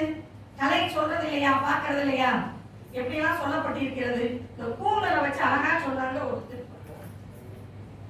கூந்தல் தலையில இருந்தாதான் முடி, சரியா? முடி இருக்கிறது, தலையில முடி இருக்கிறது இயற்கை கருத்து. அந்த முடிய நீங்க கடலை சுருட்டை ஆக்குவீங்களோ, ஸ்ட்ரெட்டிங் பண்ணி நீட்டமா ஆக்குவீங்களோ, இல்ல விட்டு வச்சுக்குவீங்களோ, இல்ல அவுத்து போடுவீங்களோ, இல்ல கொண்டையா போடுவீங்களோ, இல்ல நேரத்துக்கு இப்படி கொண்ட போடுவீங்களோ, இதெல்லாம் என்னது? கலை நயம். சரியாமா? எங்களுக்கே போட வச்சுட்டு போயிட்டீங்க, சரியா? இது கலை நயம். நான் இப்ப கேட்கிறேன், இப்ப நல்ல ஒளி விளக்குகள், மின்கின்றன, அலங்கார விளக்குகள் இருக்குது. இந்த அறைன்னு ஒண்ணு இல்லாட்டி ஐயா அவர்கள் நமக்கெல்லாம் இலக்கிய ஆர்வலருக்கெல்லாம் ஒரு வேடம் தாங்களான இந்த யாழை இல்லாட்டி இந்த மொழி விளக்குகளுக்கு என்ன பயன்? வெறும் மொழி விளக்குகளுக்கு என்ன பயன்? இந்த அறை இருக்க போய்தானங்க மதுரையை மற்றும் அடையாளமாக தேர்ந்து காலேஜ் தோசை சொல்லாம இருக்க முடியுமா? அம்மா மணி அடிச்சுட்டாங்க. சரி, இதுல அறம்ங்கிறது பாரு, அழகா சொல்லிட்டு போற. அறம்னா எதுல? தலையாய அறம் எது? பகுப்புண்டு பல்லுயிர் ஓம்புதல் நூலோ தொகுத்தவற்றுக்கெல்லாம் தலை. சரி, தலையாயமாதான். அப்ப எதுக்கு சிறந்த அறம்? மனத்துக்கென் மாசிலர் ஆதல் அனைத்தரல் ஆகுல நீரப்பு. சரி, எது சிறந்த? அப்ப அறம்னா என்னங்க? அதுக்கு வச்சிருக்க. எதுங்க அறம்? என்னது? வேற ஒன்று நீ செய்ய வேணாம். முகத்தான் அமர்ந்து இனிது நோக்கி அகத்தானா இன் சொல்லினவே அறம். யாருங்க சொல்லுவாங்க? எப்ப நீ ஒன்று செய்ய வேணாம், எவ்வளவு செலவழிக்க வேணாம், நோட்டு புத்தகம் கொடுக்கணுமா, சாப்பாடு கொடுக்கணுமா, ஆலயம் கொடுக்கணுமா, நீ எதுவும் செய்ய வேணாம். பார்க்கிறவங்கள பார்த்தாலே நல்லா இருக்கீங்களா, வீட்டுல அணி நல்லா இருக்காங்களா, பிள்ளைங்க நல்லா இருக்காங்களா சொல்றேன் அப்படின்னு முகத்தான் அமர்ந்து இனிது நோக்கி அகத்தானாம் இன் சொல்லினவே அறம். இதை யார் சொல்லுவா? இப்பேற்பட்ட கருத்துக்களை யார் சொல்லுவா? அதனால இதில் எதுவுமே இல்லாத எதுவுமே இல்லை, எல்லா பொருளும் என்பார் உள்ள என்று மதுரை தமிழானார் கூறுகிறார். எல்லா பொருளும் என்பார் உள்ள எது இல்லை. அம்மா சொன்னாங்க என்ன வளம் இல்லை இந்த திருநாட்டில், என்ன இல்லை இந்த திருக்குறள்ல, எல்லாமே இருக்கு. இன்னைக்கு நீ எடுத்துக்கல பெர்சனாலிட்டி டெவலப்மெண்ட், ஆளுமை உடைமை, ஊக்க உடைமை, ஸ்கில் டெவலப்மெண்ட், கம்யூனிகேஷன் ஸ்கில், தொடர்பியல் திறன் அனைத்தும் கொட்டி கிடக்கிறது. இறையன்முறை அவருடைய அந்த பிஹெச்டி தீசிஸ் ஐயா உட்கார்ந்து இருக்காரு, கைப்பு இலக்கம் ரவி. அவரை பார்த்தோன்னே இறையன்முறை வந்துட்டாரு. அவர் அந்த திருக்குறள் மேலாண்மையில் நிர்வாகவியல் பண்ணியிருக்காரு, ஒரு நூலே போட்டிருக்காரு. அதுல என்ன வளமில்லை, ஊக்கமுடைமை. வஉசி பத்தி நம்ம எல்லாத்தையும் தெரிஞ்சிருக்கோம். வஉசி உண்மையே நம்முடைய தமிழ் விடுதலை போராட்ட வீரர்களிலே எல்லாத்தையும் இழந்து பெரிய நிற்கலைக்கு உள்ளான ஒருத்தன் யார் என்றால் வஉசி தான். சரியா? தன்னுடைய எல்லாத்தையும் இழந்துட்டார். அவர் சொல்றாரு, என் பொருள், என் உடல், என் சுகம் அனைத்தும் இழந்தாலும், என் மனை, என் மகம் எல்லாம் இழந்தாலும் என் உடைமை மட்டும், ஊக்கம் மட்டும் நான் குன்ற விட மாட்டேன். அது மட்டும் என் உடனே இருக்கும். அதைத்தான் வள்ளுவ பெருந்தகை சொன்னார், உள்ளம் உடைமை உடைமை, பொருள் உடைமை நில்லாது நீங்கிவிடும். ஊக்கம் சொல்றாரா? வஉசி சொல்றாரா? உடைமை பற்றி, ஊக்க உடைமை பற்றி சொல்றாரா? ஆளுமை உடைமை சொல்றேன். ஊழி பெருவெளி யாவுல சொல்லிட்டு போயிட்டார் முதல்ல. இல்லைங்க அவ்வளவுதானா அப்படின்னா பட்டுக்கோட்டை சொல்றது, விதி எண்ணி வீழ்ந்து கிடக்கு வீணரெல்லாம் மாறணும், விவரம் செஞ்சா உயரணுங்கிற விவரம் மண்டையில் ஏறணும் சொல்றா பட்டுக்கோட்டை. அதை சொல்றாரு. ஊழி பெருவெளி யாவுல முதல்ல சொல்லிட்டு அடுத்து வர்றாரு, ஊழையும் உட்பக்கம் காண்பர் உழைவின்றி தாழாது சொல்றாங்க. சொல்றாங்க எல்லாம் தன்னம்பிக்கை. எது சொல்லவில்லை, நான் சொல்லுகிறேன், நிறைவாக சொல்லி முடிக்கிறேன். நடுவர்களே, கலை கலை கலை கலை வேண்டுனா சாப்பாடு முக்கியமா, சங்கம் முக்கியமா? நீங்களே பதில் சொல்லணும். சாப்பாடு. இப்ப நம்மளுக்கு சாப்பாடு கொடுக்கிறப்ப சாப்பாட வெள்ளித்தட்டுல வச்சு கொடுக்கறதா, சில்வர் தட்டுல வச்சு கொடுக்கறதா, தங்க தட்டை வச்சு கொடுக்கறதா, பிளாஸ்டிக் தட்டை வச்சு கொடுக்கறதா, இல்ல மரத்தட்டு யூஸ் பண்றோம் அதை வச்சு கொடுக்கறதா, எதுல வச்சு கொடுத்தாலும் நம்மளுக்கு எது முக்கியம்? சாப்பாடு முக்கியம். அப்ப சாப்பாடுங்கிறது என்னது? கருத்து. அதை நீங்க வெள்ளிப்பேழையில் வைத்து தருவீர்களா, தங்கப்பேழையில் வைத்து தருவீர்களா என்பது அவரவர்களுடைய விருப்பம். அதற்கு நாங்கள் எந்த இடத்திலும் சொல்லவில்லை. தானை சொல்ல வந்தவன் கூட உண்மையிலே தானத்திலே பெரிய தானம் என்னவென்றால், என்ன தானம்? கிடையவே கிடையாது. காதலன் காதலியை செய்த சமாதானம், அதான் சிறப்பு.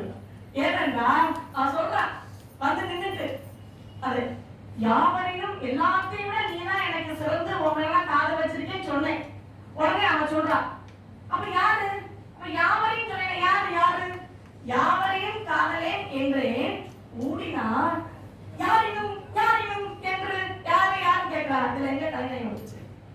யாரினும் யாரினும் அப்படின்னா வலுத்தினால் தும்மினேனாக அழித்தான் அழுதார் யார் உள்ளி தும்மீன் என்று தும்முனே அஷ் 100 ஆயிஷ் 100 அப்படின்னா காதல் சொல்றாங்க. 100 ஆண்டுகளுக்கு யார் உங்களை நினைக்கிற நான் இருக்கிறப்ப யார் உள்ளி தும்மினீர் என்று விளக்க கலைஞரை வேண்டுச்சு சொல்றான்.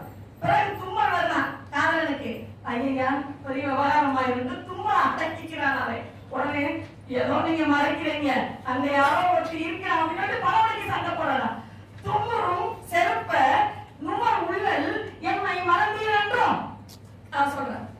ஆக நடுவர்களே, உண்மையிலே திருக்குறள் என்று சொன்னார், அதான் என்னுடைய கவிஞன் முன்னாச கவிஞன் பாரதி சொன்னான், செய்க பொருளை என்ற அந்த வள்ளுவனின் பொய்யாமொழி புலவனை வாழ்த்தி வணங்குவோம், அவரை வாழ்த்தி வணங்குவோம் என்று சொன்னார். சேரன் தம்பி சிலம்பை இசைத்தவன் என்று சொன்னார், கம்பனை மானிடன் என்று சொன்னார், இளங்கோவடிகளை புலவன் என்று சொன்னார்.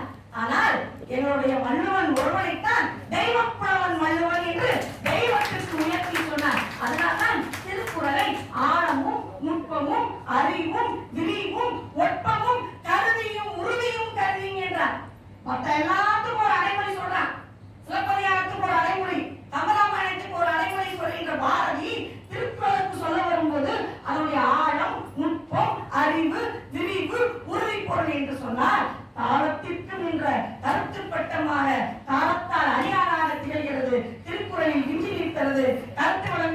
கூறி வாய்மொழித்தவர்களுக்கும் வாய்மொழி கேட்டவர்களுக்கும் நன்றி பாராட்டி விடைபெறுகிறேன். நன்றி. அவருக்கு பதில் சொல்ல வருகிறார் ரேவதி சுரேஷ்.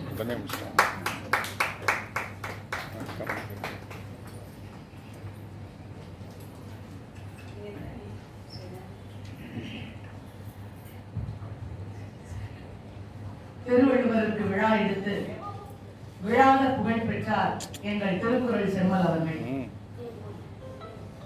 வாமனன் மூவடியால் உலகளந்தான், ஆனால் திருவள்ளுவரோ 2 அடியால் இந்த உலகத்தை அளந்தார்.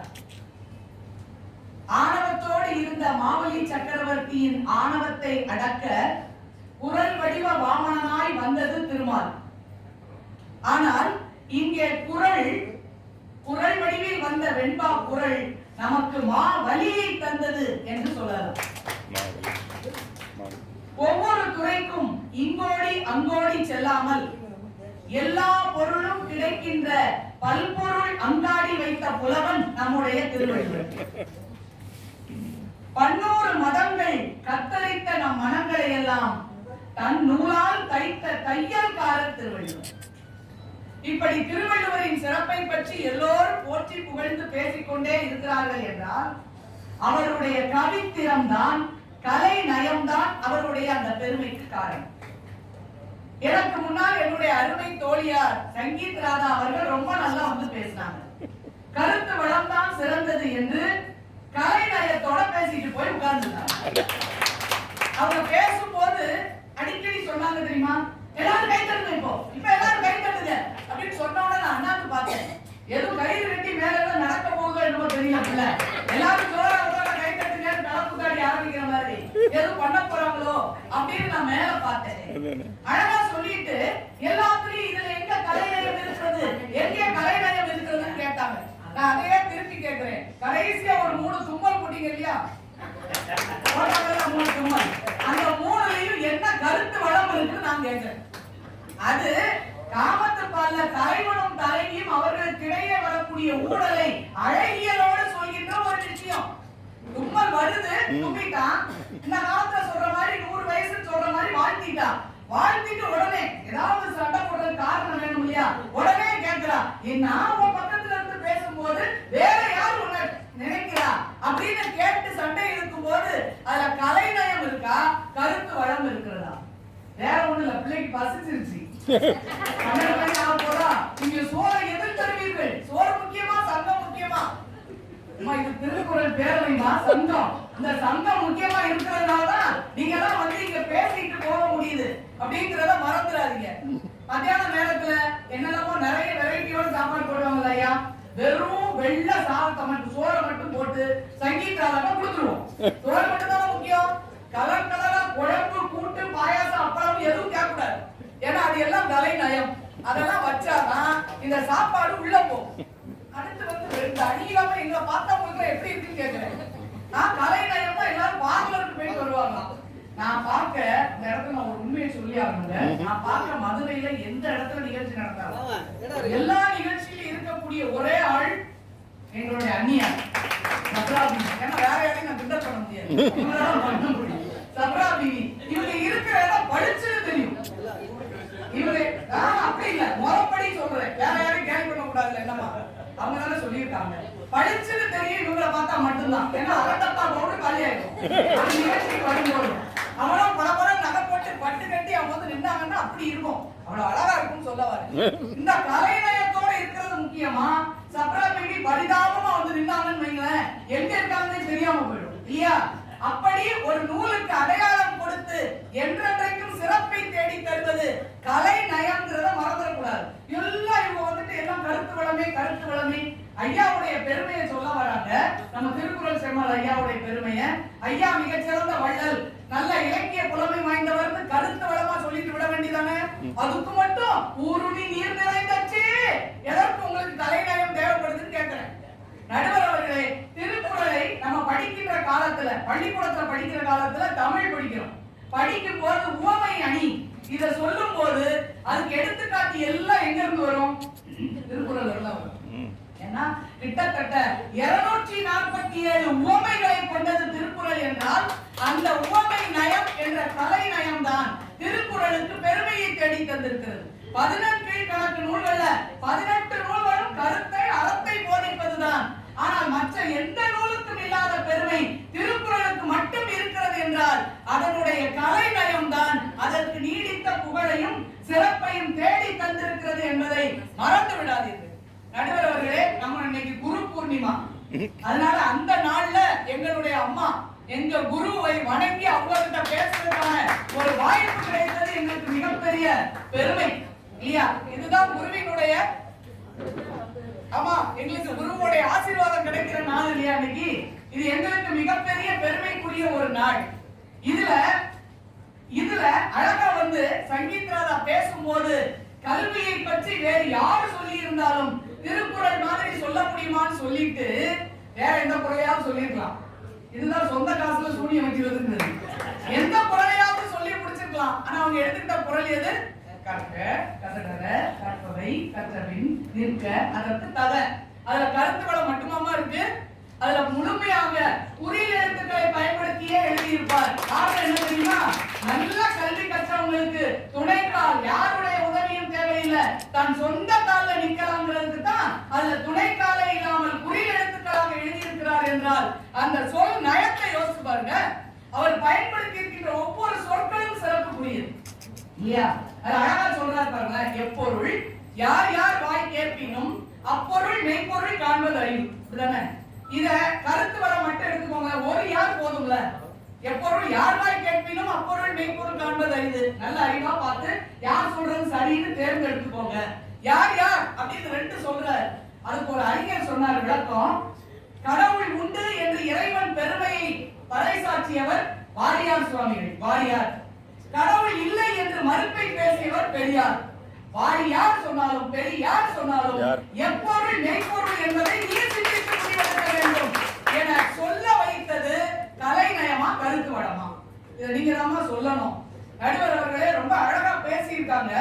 நம்முடைய திருக்குறள் செம்மல் ஐயா அவர்கள் ரொம்ப அழகா ஒரு விஷயத்தை பேசும்போது சொல்லுவாங்க. அவங்க கிட்ட 10 நிமிஷம் பேசினா கூட நமக்கு ஒரு 4 திருக்குறள் காதுல விடும் இல்லையா? நல்லா சொல்லுவாங்க. ஒரு வாய்ப்பு வரும்போது உடனடியாக அதை பயன்படுத்தணும். அவ்வளவுதானே?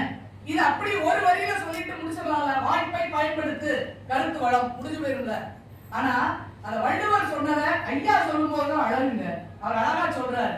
கொக்கொக்க கூம்பும் பருவத்து மற்றதன் புத்தொக்க சீர்த்த இடத்து அப்படின்னு ஒரு குறளை ஐயா சொல்லி கேட்கும் போது அவ்வளவு மகிழ்ச்சியா இருக்கும். அப்போ வள்ளுவர் எவ்வளவு கூர்மையான நுட்பமான கலையறிவு உடையவரா இருந்திருக்காருன்னு பாருங்க. மீனை பிடிப்பதற்கு கொக்கு காத்து நிற்கும். உடனே வர்ற மீனெல்லாம் கொத்திக்கிட்டே இருந்துச்சுன்னா அதனுடைய அழகு கூர்மணிக்கு போயிடும். ஆனா அது கூர்மையா பார்த்துக்கிட்டே நிக்குமா, பொறுமையா காத்துக்கிட்டு இருக்கோம். அதற்கேற்ற மீன் வந்த உடனே ஒரே போடு குத்தி எடுத்துரும். இதத்தான் சொல்றாரு. கொக்கொக்க கூம்பும் பருவத்து வாய்ப்பை தனக்கான சரியான வாய்ப்பு வரும் வரை தேடிக்கொண்டு பொறுமையோடு காத்திருக்க வேண்டும். வாய்ப்பு வந்த உடனே அப்ப பொறுமை இருக்க கூடாது, வேகமா கொத்தி தூக்கிடணும் என்பதை இப்படி அழகா சொன்னா மனசுல பதியுமா? வெறுமன வாய்ப்பை பயன்படுத்து அப்படின்னு வெறும் கருத்தா சொன்னா மனசுல பதியுமா என்பதை நாம் நினைத்து பார்க்க வேண்டும். நடுவர் அவர்களே, மிக சிறப்பாக திருக்குறள்ல இருக்கக்கூடிய அனைத்து அழகுகளும் நம்முடைய மனதை கவர்வது.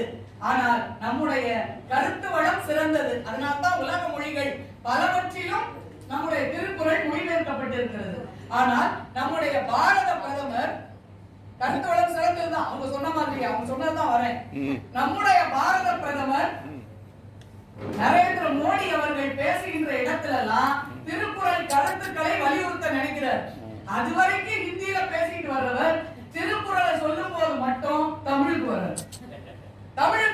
ஏன்னா இது ஆங்கிலத்திலேயோ ஹிந்தியிலேயோ சொன்னா அந்த கருத்து மட்டும்தான் போகும், அந்த கலை அழகு போய் சேராது என்பதற்காக மிக கஷ்டப்பட்டு அந்த திருக்குறளை ஹிந்தியில எழுதி வச்சுட்டு அவர் சொல்லும் போது எந்த குரல் நமக்கு கொஞ்சம் புரிய மாட்டேங்குதான் இல்லையா? ஆனாலும் அதை யூகிக்கிற அளவுக்கு நாம நினைக்கிறோம் என்றால் அதை அந்த தமிழ்ல சொன்னால்தான் அந்த கலைநயம் வந்து சேரும் என்று சொல்கின்றார். எங்க போய் தெரியுமா? தமிழை இமயத்தில் ஏற்றி வைக்கிறார் நம்முடைய பிரதமர். சீன இந்திய எல்லைக்கு நடுவில் நின்று இந்திய வீரர்களுக்கு தன்னம்பிக்கை ஊட்டுகின்ற போது படை எப்படி இருக்க வேண்டும் என சொல்றாரு. அப்ப சொல்றாரு, மரம், மானம், மாண்ட வழிச்செலவு தேற்றம் என நான்கே ஏவம் படைக்கு என்று வள்ளுவர் கூறும் கருத்தை அப்படியே சொல்கிறார் என்றால் கருத்து வளம் போதும் என நினைத்தார் அவர் ஆங்கிலத்திலேயோ ஹிந்தியிலேயோ அதை சொல்லி இருக்கலாம். ஆனால் அந்த கலை நயம் முக்கியம் என்று நினைப்பதால் தான் அதை தமிழில் இருந்து அப்படியே எடுத்து சொல்கின்றார். ஆரம்பத்திலிருந்து அம்மாவே சொல்லிதான் ஆரம்பிச்சாங்க இல்லையா? மகாத்மா காந்தி என்ன நினைக்கிறாரு? திருக்குறளை படிக்க வேண்டும் என்பதற்காகவே நான் அடுத்த பிறவியில் தமிழனாக பிறக்க வேண்டும் என ஆசைப்படுகிறேன் என்றால், திருக்குறள் கருத்துக்களை தெரிந்து கொள்ள வேண்டும் என்றால் மொழிபெயர்ப்பை படித்தால் போதும். ஆனால் அதன் கலை நயத்தோடு படித்தால் தான் திருக்குறளை முழுமையாக அனுபவித்த சிறப்பு கிடைக்கும் என்பதால் தான் தமிழனாக பிறக்க வேண்டும் என்று மகாத்மா காந்தியடிகள் விரும்பி இருக்கிறார் என்றால், கலை நயம்தான் அந்த நூலுக்கு மாபெரும் புகழை தேடி தந்திருக்கிறது என்பதை நாம் மறந்துவிடக் கூடாது. ஒரே ஒரு செய்தியோடு நிறைவு செய்கின்றேன். எல்லா நூலையும் நாம் புகழ்ந்து பாடுவோம், புகழ்ந்து பேசியிருப்போம் ஒவ்வொருத்தரும். ஆனால் ஒரு நூலின் சிறப்பு கருதி இன்னொரு நூல் எழுகிறது என்றால் அது திருக்குறளை தவிர வேற எந்த நூலுக்கும் கிடையாது. திருவள்ளுவ மாலை என்ற ஒரு நூல் எழுந்து திருக்குறளை போற்றுகிறது என்றால் திருக்குறளின் கலை நயத்தை போற்றுவதற்காகத்தான் இது வந்திருக்கிறது. கருத்து வளத்தை போற்றுவதற்காக எழுந்த நூல் என்றால் 14 கணக்கு நூல் அத்தனைக்கு வரணும். ஆனால் திருக்குறள்ல தான் அந்த நயம் இருக்கிறது என்பதற்காக இத்தனையும் சேர்த்து இதில் கொடுத்திருக்கிறார்கள் என்றால் திருக்குறள் மிகச் சிறந்த ஒரு நூல். அவர் அறத்துப்பால் பாடும்போது ஒரு புலவராக இருக்கிறார், பொருள்பால் பாடும்போது அறிஞராக இருக்கிறார், காமத்துப்பாலை பாடும்போது கவிஞராக மிளிர்கிறார் என்றால் அந்த கலை நயம்தான் திருக்குறளின் சீரிய புலமைக்கும் சிறப்புக்கும் காரணமாக அமைந்திருக்கிறது என்று சொல்லி வாய்ப்புக்கு நன்றி பாராட்டி விடைபெறுகிறேன். நன்றி. நல்ல அருமையான கருத்துக்களை 2 அணியினரும் பேசியிருக்கிறார்கள். திருக்குறளில் விஞ்சி நிற்பது கருத்து வளமா கலை நயமா? இந்த அணியிலும் பேசியவர்கள் மிக அருமையாக பல கருத்துக்களையும் எடுத்து சொன்னார்கள். கலை நயம் பட எப்படியெல்லாம் சொல்லி இருக்கிறார் திருவள்ளுவர். ஓமை மூலமாக, கற்பனை மூலமாக அந்த கருத்துக்களை எப்படியெல்லாம் கோர்வையாக சொல்லி இருக்கிறார், மனதிலே பதியும்படி சொல்லி இருக்கிறார். ஒரு தும்மலை வைத்து கூடி எப்படியெல்லாம் சொன்னார். தும்மல் ரஜினியாக கேட்டானா இந்த தும்மல் விக்கல் இருமல் தும்மல் எல்லாம் தானா வரும் தானா போகும், எப்போதும் சொல்ல முடியாது எப்போதும் சொல்ல முடியாது, தானா வரும் தானா போகுவாங்க. அந்த தும்மலை வைத்துக் கொண்டதுல என்ன ஒரு சிறப்பு என்று சொன்னால், இந்த மருதத்திணை என்று சொல்லக்கூடிய அந்த கருத்துக்களை மருதத்திணையிலே சங்க இலக்கியம் காட்டில் அந்த கருத்துக்களை மறுத்து இந்த மாது பெண்கள் மூலமாக, அதாவது ஒருவனுக்கு ஒருத்தி என்ற கோட்பாடு கடைபிடிக்கப்பட வேண்டும் என்பதற்காக, ஆண்களும் அவ்வாறு இருக்க வேண்டும் என்பதற்காக பரத்தமையை கடிகின்ற நோக்கத்திலே தான் இந்த புலவி நுணுக்கம் ஊடல் யோகை என்ற 3 அதிகாரங்களை வைத்து மருதத்திணை கருத்துக்களை எல்லாம் சொல்ல வருகின்றார். மிக அது வள்ளுவர் செய்த ஒரு புரட்சி என்றுதான் சொல்ல வேண்டும். தும்முச்செருப்படுதான் நுமருள்ளம் எம்மை மறைக்கிறோ வழுத்தினாள் தும்பினேனாக அழித்தருந்தாள் யார் ஒளி தும்பினேன். நல்ல ஞாபகத்துல இருக்க எப்படி அவனுக்கு தும்மல் இருந்துச்சு என்று கேட்கின்ற அளவுக்கு அந்த தும்மலை ஒரு கருவியாக வைத்து மிக அருமையாக சொன்னார். எவ்வளவு கற்பனை பாருங்கள். கண்ணுண்டா காதலோடாக கண்ணும் எழுதையும் கரப்பாக இருக்கிறவே அந்த எழுதுவோட எழுதுறார். கண்ணுக்குள்ள காதலை வைக்கிறாரை அவளை குசி விடாதா என்று நினைத்து அந்த கண்ணை கூட மைப்போட கூட மறந்து விடுகிறார். சூடா கொண்டாந்து கொடுக்கிறார். கல்யாணம் பண்ணி 2வது நாள் மறுவீடு போயிருக்கிறாங்க மாப்பிள்ளையும் பொண்ணும். தங்கச்சிக்காரி சூடா காஃபி கொண்டாந்து வைக்கிறார். கொஞ்சம் இரு பொருளே அந்த ஆரட்டும். என்னக்கா குறிக்க காஃபி சாப்பிட்ற நீ என்ன இந்த மாதிரி ஆரட்டுங்கிற? ஒரு நாள் மாத்திட்டாரா உங்க வீட்டுக்காரரு? சுடுங்க. அருமை அருமை.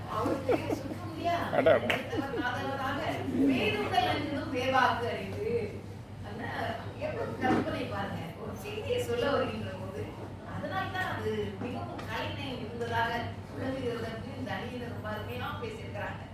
கற்பனை வேணும் இல்லையா, ஓமை வேணும் இல்லையா, ஒரு அணி நயத்தோட சொல்லணும் இல்லையா, ஒரு செய்தியை செயல்படுத்துவது அதெல்லாம் இங்கதான் பார்க்கிறோம்.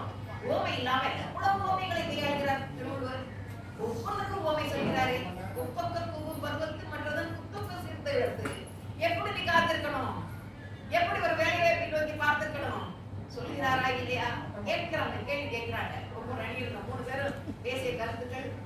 மேக்கப், அது மேக்கப் மட்டும் இல்லமா, மேக்கப்பை தாண்டி இருக்கின்ற ஒரு கலை இந்த கவின் கலை. எல்லா கலைகளும் சேர்ந்து விளங்குகிறதே இந்த அணியுடன் தான். என்னங்க சாப்பாடு மாதிரிங்க சொன்னாங்க சங்கீதா.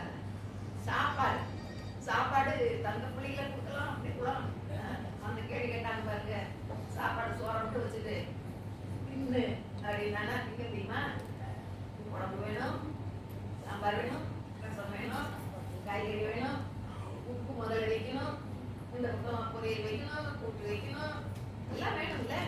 அப்புறம் போடணும், பாயசம் ஊற்றணும். அதானுங்க அறுசுவை விருந்து. இவங்க சொல்றாங்க சாப்பாடு மட்டும் போதாது, குழம்பு மட்டும் போதாது, கலை ரொம்ப அருமையா 2 அணிகளும் ரொம்ப அழகா பேசியிருக்கிறாங்க. இப்ப நம்ம அப்படியே குழம்பு இருக்கு, என்ன பண்றது? கருத்து வளர்ந்து இந்த பக்கம் பேசுற போது சொல்லிடலாமான்னு தோணுது. இந்த கலைநயம் பேசுற போது கலைநயம் சொல்லிடலாமா அப்படின்னு தோணுது. இல்ல என்ன, இதுக்கு ஒரு முடிவு வேணும். அறம்பொருள் இன்பம் வீடு அடைதல் நூற்பயணி சொல்கிறாரு. அறம்பொருள் இன்பம், ஆனா 3 பாடம் தான் சொல்லியிருக்கிறாரு. எப்படி வீடு கொண்டு வந்து சேர்க்க முடியும்? இந்த 3லேயே 4வதை அடைத்து விடுகிறார் வள்ளுவர். ரொம்ப அருமையா தேர்வு எடுக்கிறார். அறம் என்ற சொல்லையே அந்த வீடு பெற்றிருக்கிற செய்திகளையும் சொல்லிவிடுகிறார். இந்த தேர்ப்போவை நான் சொன்னா நீங்க எல்லாம் ஒத்துக்க மாட்டீங்க. பெரிய பெரிய அறிஞர்கள் எல்லாம் அதெல்லாம் சொல்லியிருக்கிறாங்க அப்படின்னு சொன்னாதான் உங்களுக்கு புரியும். அதுக்காக தான் இவங்க எல்லாம் சொல்ல வேண்டியிருக்கு. அறம் என்பதிலேயே இந்த வீடு பெற்றி கொண்டு வந்துகிறார். அறம் பொருள் இன்பம் வீடு அடைதல் நூற்பயணி. நான் வீடு இருக்கிறது எப்படி வருது? வையத்துள் வாழ்வாங்கு வாழ்வான், வானுரையும் தெய்வத்துள் வைக்கப்படும். தெய்வமாக இன்றைக்கு மணிமொழியினார் விளங்குகிறார் என்று சொன்னால் அவர் பின்பற்றிய நெறி குறள் நெறி. குறளை தம்முடைய வாழ்நாள் நூலாக கடைபிடித்தார். எப்பொழுது பார்த்தாலும் அதையே ஒரு 5 நிமிஷம் 2 நிமிஷம் சுத்தினா கூட 4 குறள் வந்துடும். அப்படி பேசக்கூடிய, ஏனென்றால் அதையே தன்னுடைய உயிர் மூச்சாக கொண்டு வாழ்ந்தவர். அதுதான் வாழ்க்கையை நெறி. மையத்துள் இந்த உலகத்தாக இருக்கணும். காட்டுக்கு போகணுங்கிற அவசியம் இல்லை, மலைக்கு போனாலும் அவசியம் இல்லை. இப்ப மலைக்கு போனது இல்லை, காட்டுக்கு போய் தவம் செய்யணுங்கிற அவசியம் இல்லை. அழித்தலும் நீட்டலும் வேண்டாம் உலகம், படித்தது ஒழித்து விடும் அப்படின்னு சொல்லி இருக்கிறார். சொன்னா எப்படி மையத்துள் வாழ வேண்டும், எப்படி வாழ வேண்டும்? வாழ்வாங்கன்னா எப்படி? மற்றவருக்கு உதவியாக பகுத்து பல்லுயிரோ முதல் நூலோ தொகுதோ எல்லாம் தலை. இந்த உலகத்தில் தான் இருக்க வேண்டும். அன்புடையவனாக, ஆர்வமுடையவனாக, ஊக்கமுடையவனாக, ஆழ்வினை உடையவனாக, இடுக்கல் செய்யாதவனாக, பெரியாரை துணை கொண்டு சிற்றினம் சேராமல் சிறந்த நட்பை பாராட்டி இப்படியெல்லாம் வாழ்வாங்கு வாழ்பவன் எவனோ அவன்தான் மனிதன். வாழ்வாங்கு வாழ வேண்டும். மையத்துள் வாழ்வாங்கு வாழ்வான், வானுரையும் தெய்வத்துள் வைக்கப்படும். வீடு பேர் வந்துருச்சு இல்ல? எவ்வளவு அழகா சொல்லி இருக்கிறார் வள்ளுவர். எத்தனை கருத்துக்களை அடங்கி சொல்லி இருக்கிறார். கூலி பெருவழியாளர் முழு கருத்துக்கள் இருக்கேன். கூலி பெருவழியாளர் ஒரு இடத்துல சொல்லி போயிறாரு. இன்னொரு இடத்துல பார்த்தா ஊழையும் உப்பக்கும் காண்பர் உலை நின்று தாழாதோ என்றவர். முயற்சி கைவிட்டு விடக்கூடாது, முயற்சியை நடுவிலே விட்டுவிடக்கூடாது என்பதற்காக வலியுறுத்துகின்ற குறட்பாதான் இது. அப்துல் கலாம் முதலிலே ஏவுகணை செலுத்தினார். எல்லாரும் குழுவாக செயல்பட்டார்கள். கடைசி நிமிடத்தில்தான் அதுல ஏதோ ஒரு சின்ன கோளாறு இருக்கிறது என்பதை கண்டுபிடித்தார்கள். அதற்குள் காலம் முடித்து விட்டது, காலம் கடந்து விட்டது, ஏவுகணை செலுத்தப்பட்டு விட்டது. நேராக புறப்பட்டது, கடல்ல போய் விழுந்து விட்டது. எல்லாரும் சொன்னார்கள் கோடிக்கணக்கில் செலவு செய்து ஏவுகணை கடல்ல போய் குளிக்க போய்விட்டது, குளித்து விட்டது என்றெல்லாம் ஏளனமாக பேசினார்கள். அப்பொழுது தவான் அவருடைய விவாதித்தவர் எல்லாவற்றுக்கும் நான் தான் காரணம் என்று அவர் அந்த படுகையை, அந்த தோல்வியை அவர் ஏற்றுக்கொண்டார். அத்துடன் இருந்தார் அப்துல் கலாம். மீண்டும் முயற்சி செய்தார். மீண்டும் ஒரு 3 மாதங்களுக்கு பிறகு அந்த ஏவுகணை அக்கினி என்று பெயர் சூட்டினார். எதற்கு அது விண்ணிலை செலுத்தப்பட்டது? சரியாக சென்று சேர்ந்தது. விண்ணிலை தாவி சென்றது, தன்னுடைய பணியை ஏற்றுக்கொண்டது. அப்பொழுது கேட்டார், பேட்டி தருவதற்காக நீ இப்பொழுது கேட்டு பதில் சொல், பத்திரிகையாளரை போய் சந்தி என்று இவரை அனுப்புகிறார் தவான். அந்த நேரத்திலே வந்து நிற்கிறார். ஏன் அக்னி என்று பெயர் வைத்தீர்கள்? இந்த அக்னி தான் மேலே இருந்த மேலே பிடித்தாலும் கீழே பிடித்தாலும் நின்று நிர்ணயித்து எரியக்கூடியதாக இருக்கும். அதனால்தான் அக்னி என்று பெயர் வைத்தேன் என்று பேட்டி கொடுத்தார் என்று சொன்னால் அவருடைய முயற்சி. ஊழையும் உப்பக்கம் காண்பர், புறந்தீட்டு காண்பர், புறந்தீலை காண்பார், அதை பொருட்படுத்த மாட்டார். ஊழையும் உப்பக்கம் காண்பர், உலைவின்றி அந்த இடைவிடாமல் என்று சொல்கிறார்கள். இந்த இடைவிடாமல் செயலாக்கியிருந்தால் இந்த அப்துல் கலாம் உயர்ந்து நிற்கிறார் என்று சொன்னால் உலைவின்றி தாழாக முயற்றுபவர். அந்த கருத்து இருக்கிறதே, அந்த கருத்து மனதில் பதிய வேண்டும், ஆழமாக பதிய வேண்டும். அந்த முயற்சி திருவினையாக்கும். தெய்வத்தான் ஆகாது எனினும் முயற்சி தன் மெய் வருத்த கூலி தரும் என்று வள்ளுவர் குறிப்பிடுகிறார் சொன்னால் இந்த முயற்சியை தான் அவர் குறிப்பிட்டிருக்கிறார். அருமையாக சொன்னாங்க. கொல்லான் புலால் மறுத்தானை பொள்ளாச்சி மகாலிங்கம் கருத்துக்களை எல்லாம் எடுத்து காட்டினார்கள். நான் திருக்குறள் படித்தேன், சைவனாக மாறினேன். பெர்னாட் ஷாவும் பார்த்தார். பெர்னாட் ஷாவும் நல்ல சைவன். பெர்னாட் ஷா ஒரு நாடக ஆசிரியர், நல்ல சிறந்த நாடக ஆசிரியர். அவர் ஒரு தடவை லண்டன் டைம்ஸ் சொல்லக்கூடிய வீட்டிலே ஒரு கார்ட்டூன் படம் வரைந்திருக்கிறார். பெர்னாட் ஷா வீட்டில் இருக்கிறார். அவரை சுற்றி ஆடு மாடு கோழி நண்டு புறா எல்லாமே வரிசையாக இருக்கிறது. அவரை கைகூப்பி பார்ப்பது போல, கைகூப்பி கொள்வது போல, மிக ஆசையாக அவரை பார்த்து கொண்டே இருப்பது போல ஒரு கார்ட்டூன் படம்.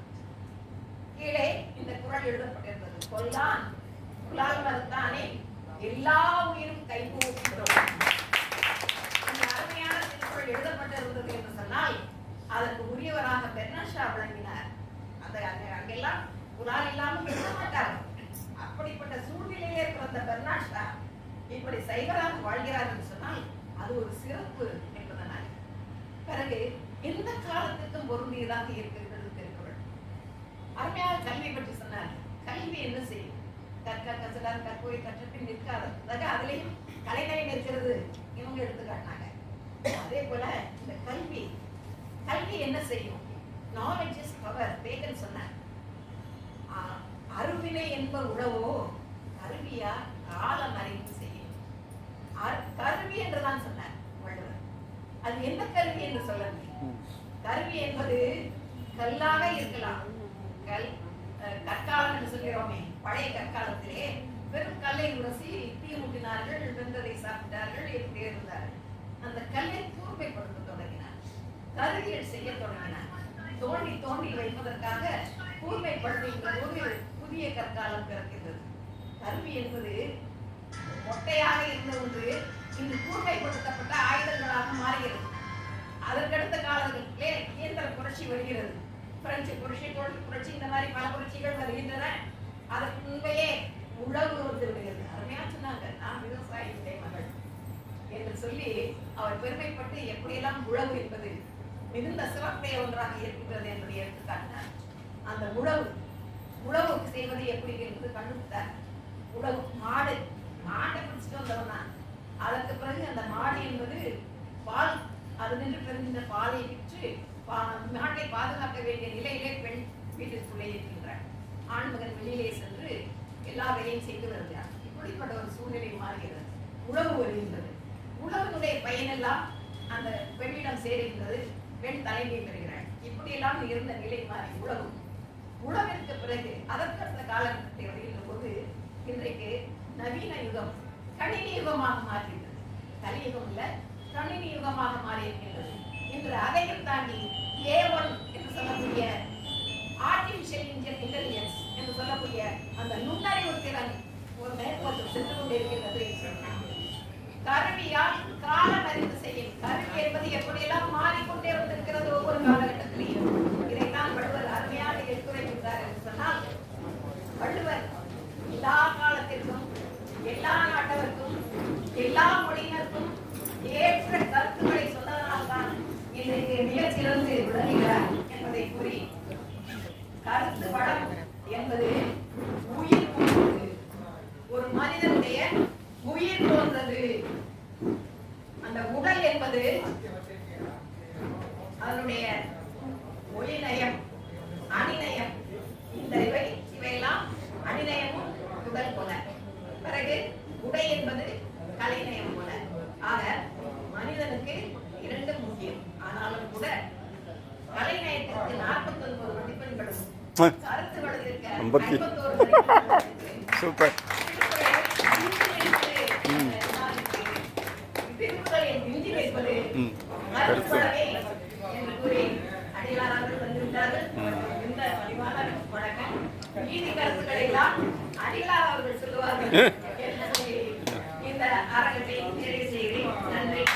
அருமை. திருக்குறள் திருவிழாவினுடைய நூல் வெளியீடும் மகளிர் பட்டிமன்றமும் என்ற நிகழ்வில் இப்பொழுது பட்டிமன்றம் நிறைவு பெற்று தவத்தில் அடிகளார் அவர்கள் வருகை தந்திருக்கிறார்கள். நூல் வெளியிட்டு அருள் பேருரை நிகழ்த்த நமக்கெல்லாம் கிடைத்திருக்கின்ற ஒரு பெரும் பலமாக வருகை தந்திருக்கின்ற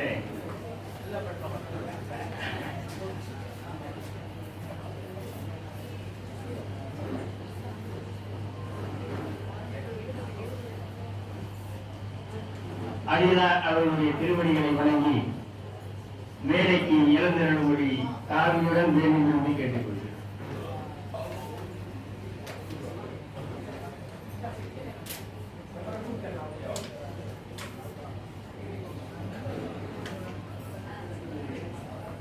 உங்கள் கரைவழியோடு ஐயா அடிகளார் அவர்கள் மேடையில் இருக்கிறார்கள். முன்னிலை வகித்து சிறப்பு செய்வதற்காக வருகின்ற ஒரு தமிழ் பாரம்பரியமிக்க இலக்கிய பாரம்பரியமிக்க குடும்பத்தைச் சேர்ந்த டாக்டர் ஔவை மெய்கண்டான் அவர்களை உங்களின் கரவழியோடு மேடைக்கு வரும்படி அன்போடு அழைக்கின்றனர். கல்விக்கு கண் கொடுப்போர் விட பல கல்வி நிறுவனங்களுக்கு தாராளமாக இருந்து பெருமை சேர்த்துக் கொண்டிருக்கின்ற மதுரையின் ஒரு பெருமை மகாத்மா பள்ளியினுடைய தாளாளர் ஐயா பன்னீர்செல்வம் அவர்களை மேடைக்கு வரும்படி உங்களின் சார்பாக அன்போடு அழைக்கின்றேன்.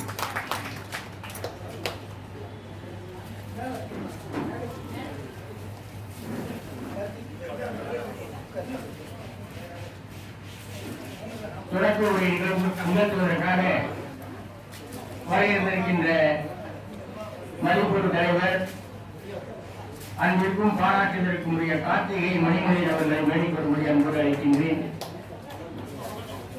நூல் அறிமுக உரை நிகழ்த்துவதற்காக செந்தமிழ் கடனுடைய மேலாள் முதல்வர், பட்டிமன்ற பேச்சாளர், சிறந்த நடுவர், பல சிறப்புகளை கொண்ட ஐயா சின்னப்பா அவர்களை உங்களின் சார்பாக மேடைக்கு வரும்படி அழைக்கின்றேன். மகிழ்வுரை நிகழ்வதற்காக வரையிருக்கின்ற கவிஞர் மாஸ்டர் முருகன் அவர்களை அன்போடு அழைக்கின்றேன். ஆண்டறிக்கை வாசிக்க இருக்கின்ற திருமா வளவன் அவர்களை மேடைக்கு அன்போடு அழைக்கின்றேன். நிகழ்ச்சி தொடங்குகிறது.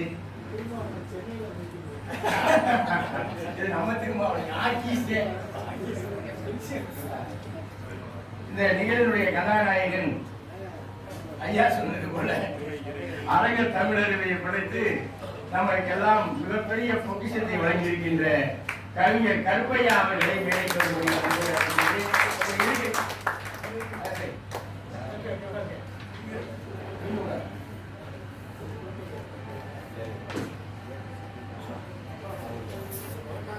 வரவேற்புரை திருமதி மதிச்செல்வி அவங்க முதல்வராக இருக்காங்க. கேஜி இன்டர்நேஷனல் பள்ளி கோயம்புத்தூர் முதல்வராக இருந்து நிறைய பணி செய்யும் கல்வி பணியாற்றிக் கொண்டிருக்கிறார்கள். அவர்கள் வரவேற்புரை நிகழ்த்துவதற்காக வருகிறார்கள். வாங்க. அவர்கள் ஒரு சிறப்பு செய்தி என்ன என்று சொன்னால், அவர்கள் நம்ம கவிஞர் கருப்பையா அவர்களுடைய புதல்வி. நல்ல கைத்தட்டல்.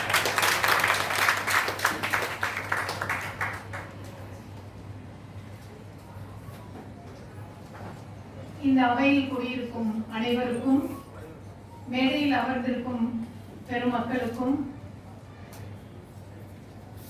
இங்குள்ள அனைத்து உறவினர்களுக்கும் என் சிரம் தாழ்த்தி வணக்கங்களை சமர்ப்பிக்கிறேன்.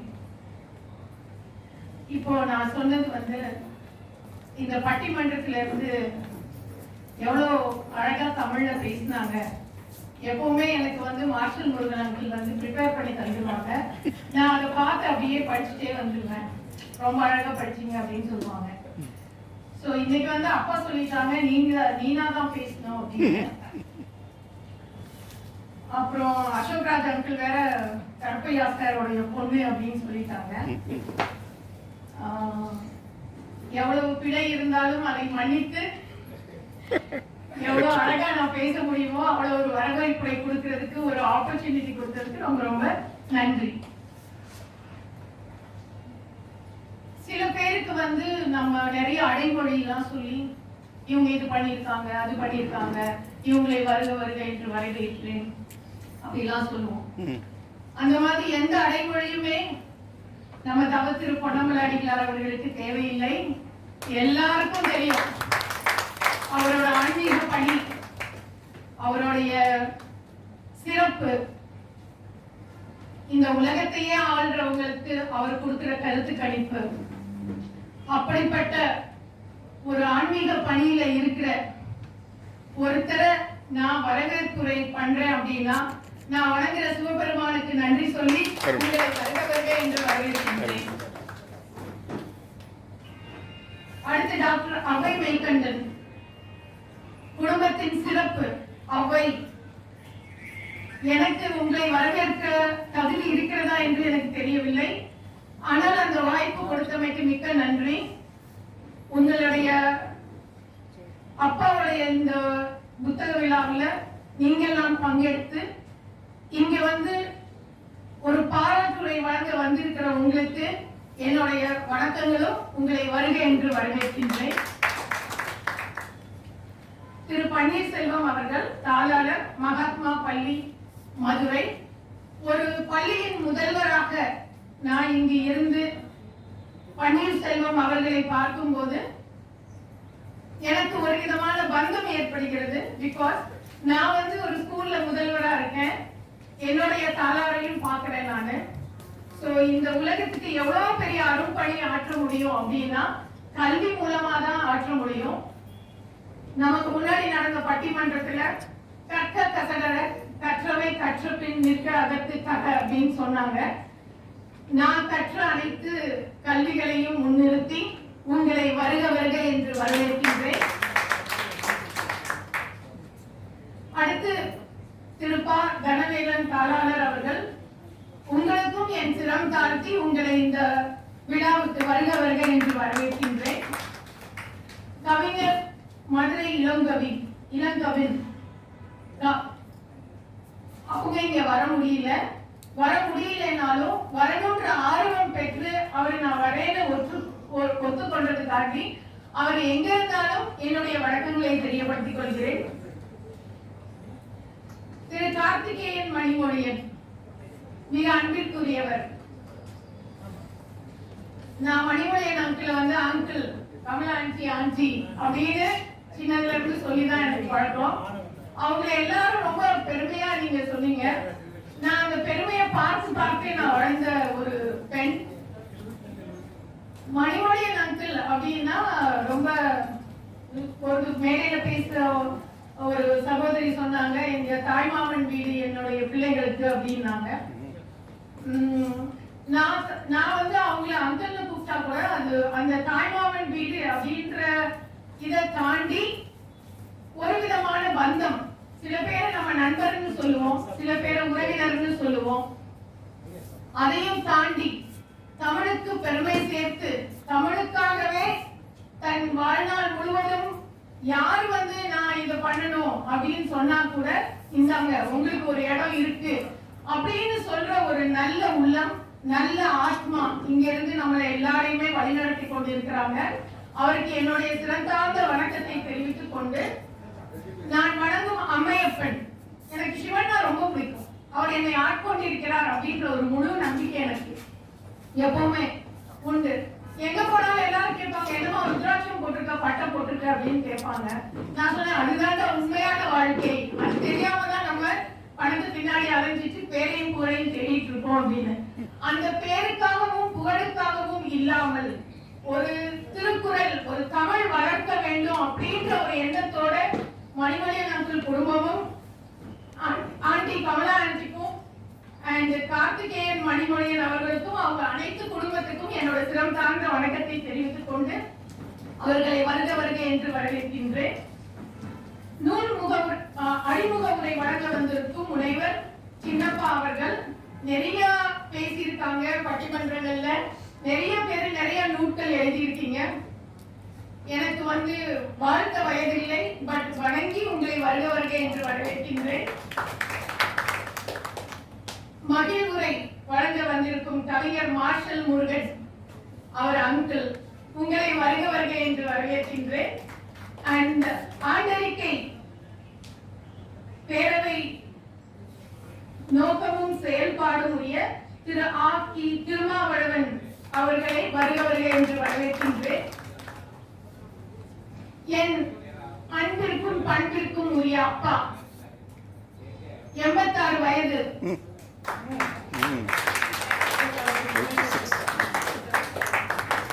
வாழ்க்கையில் எல்லா சுகபோகத்தையுடனும் இலங்கையில் தன்னுடைய படிப்பை தொடங்கினார். தகப்பனார் இறந்து விட்டார். மிக கொடுமையான கஷ்டம். தன் சுயமரியாதை, தன் சுய முயற்சி இதுகளோடு அவங்க வளர்ந்து படிச்சு டெபுட்டி கலெக்டர் ஆகி அவ்வளவு கஷ்டத்துல 3 பொண்ணு, ஒரு பையன் கடைசியில. அந்த 3 பொண்ணையும் நல்லா படிக்க வச்சு நல்ல கல்வி கொடுத்து இன்னைக்கு சமுதாயத்துல ஒரு பெரிய அந்தஸ்தோடு வாழ வச்ச என் அன்புக்குரிய அப்பாவுக்கு என் சிறந்தாங்க வணக்கங்கள். உங்களை வருக வருக என்று வரவேற்கின்றேன். அசோக் ராஜ் அங்கிள், எப்படியும் இந்த தடவை எழுதி கொடுக்காம விட்டுட்டீங்க. இருந்தாலும் எல்லா விதமான நிகழ்ச்சிகளையும் தொகுத்து இங்கு என்னுடைய அன்பிற்குரிய தம்பி அப்படிதான் நான் சொல்லலாம், கார்த்திகேயன் மணிமொழியன் அவர்களுக்கு உறுதுணையா இருந்து நீங்க எல்லாரும் அவங்களுடைய செயல்பாடுகள்ல ஒரு சின்ன புள்ளியா இருந்து பண்ணி கொடுக்குறீங்க. சோ அந்த ஒரு நன்றி கடனோட அந்த குடும்பமா நின்று உங்களை வருக வருக என்று வரவேற்கின்றேன். நன்றி உரை வழங்க இருக்கின்ற திரு முருகேசன் அவர்கள், உங்களையும் என் சிரம் தாழ்த்தி வருக வருக என்று வரவேற்கின்றேன். அழகான தமிழை ஒரு முத்து மாலை போல் கோர்த்து அருமையான பட்டிமன்றம் நடத்திய அனைத்து ஆன்றோர் பெருமக்கள், தமிழ் கவி, உண்மையிலே பாரதியார், திருவள்ளுவர் எல்லாருமே இங்க கொஞ்ச நேரம் உட்கார்ந்து இந்த மாதிரி இருந்தது. சோ இது மாதிரி ஒரு பட்டிமன்றங்கள் தான் கல்வியில நம்ம எல்லா ஸ்கூல்ஸ்லயும் நடக்கணும் அப்படின்றது ஒரு ஒரு முதல்வரா எனக்கு அந்த ஒரு பெரிய உந்துதல் இருக்கு. சோ தமிழ் வழி கல்வி அப்படின்றது ரொம்ப ரொம்ப சிறப்பானது. சோ அந்த மாதிரி ஒரு இனிமையை தந்த உங்கள் அனைவருக்கும் வணக்கத்தை செலுத்தி வருக வருக என்று வரவேற்கின்றேன். நான் முன்பு சொன்னது போல் இங்கு இருக்கும் அனைவரும் நம் சொந்தங்களை யாருமே வேற மாதிரி நம்ம பார்க்க முடியாது. ஏன்னா நம்ம எல்லாருமே இந்த விழாவை கொண்டாடுறதுக்காண்டி வந்திருக்கோம். சோ அனைத்து சொந்தங்களுக்கும் என்னுடைய வணக்கத்தை தெரியப்படுத்தி வருக வருக என்று வரவேற்கின்றேன். நன்றி. அற்புதமா எழுதி கொடுத்திருந்தா கூட இப்படி பேசிக்க முடியாது.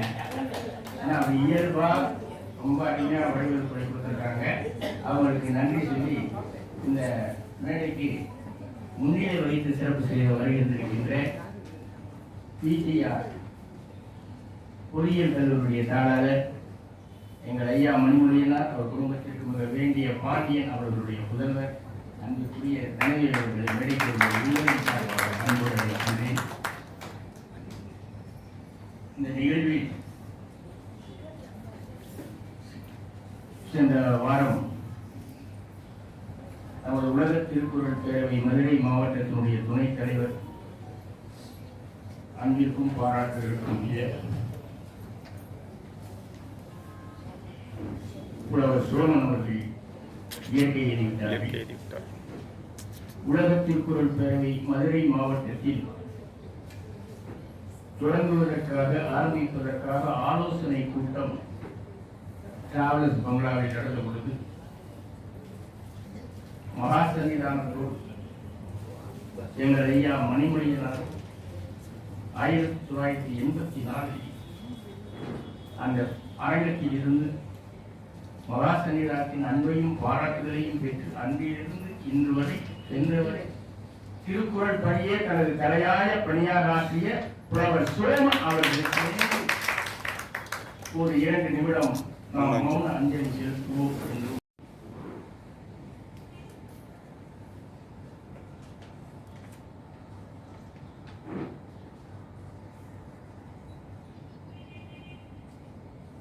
நன்றி.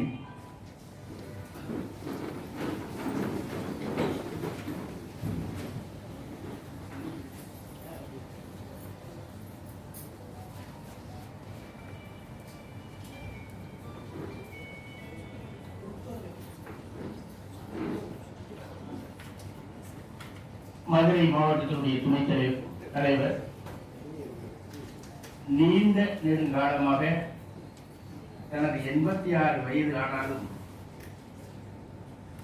எங்கள் ஐயா மணிமொழியாரோட தோளோடு தோல் துணை என்று உலக திருக்குறளை வளர்த்தெடுத்த பெருமகனார் அவர் மேடைகளில் பேசிய பேச்சுக்களை எல்லாம் தொகுத்து அரங்க தமிழருவி என்ற நூலினை இன்று வெளியிடுகிறது. நூலினை நமக்கு பொன்னம்பல அடிகளார் அவர்கள் வெளியிட நூலினை டாக்டர் அவ்வை முருகன் அவர்களும் மகாத்மா பள்ளி தாளாளர் பன்னீர்செல்வம் அவர்களும் பெற்றுக் கொள்கிறார்.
அரங்க தமிழருவி நூலின் முதல் குறியை பெற்று சிறப்பிக்க வருகின்ற நாகரத்தினம் கார்த்திகேயனி சென்னை.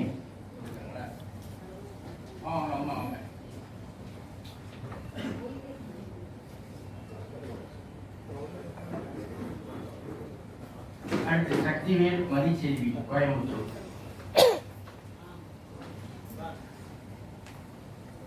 புகன் கவிதா லண்டன்.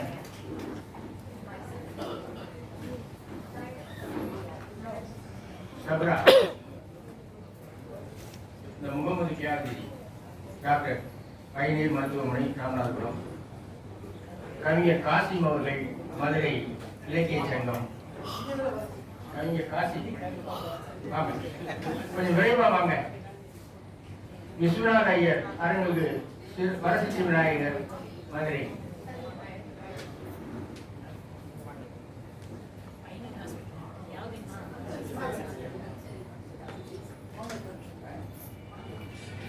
ஆமா எனக்கு ஒரு பணம் உங்களுடைய அன்பு பணம் ரொம்ப நன்றி. வாழ்க வளத்தோடு. நீ அவரை வாழ்க வளர்ந்தா யாருக்கு சொல்றது?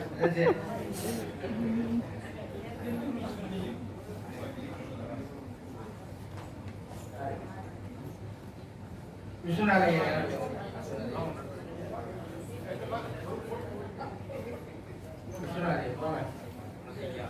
காசி வாங்கிட்டீங்களா? ரொம்ப நன்றி. பிடிஆர் பொறியியல் கல்லூரி தாளாளர் அன்பிற்கும் பாராட்டக்கூடிய தனவேல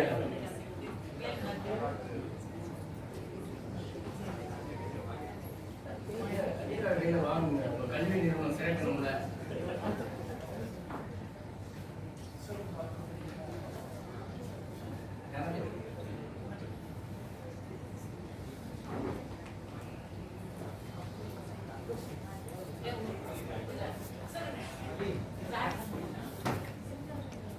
சிங்கரவேல் வாங்க, நீங்க முக்கியமா வரணும்.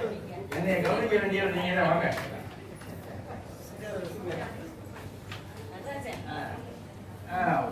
தமிழ்நாடு போக்குவரத்து கழகத்தினுடைய எம்டி, மேனேஜிங் டைரக்டர். ரொம்ப முக்கியமானது, அதை விட முக்கியமானது ஐயாவுடைய இரண்டாவது மருமகன் நினைக்கிறேன், மூன்றாவது மருமகன், குட்டி மருமகன். அது உங்க வீட்டுக்காரோட ஆபீசர்.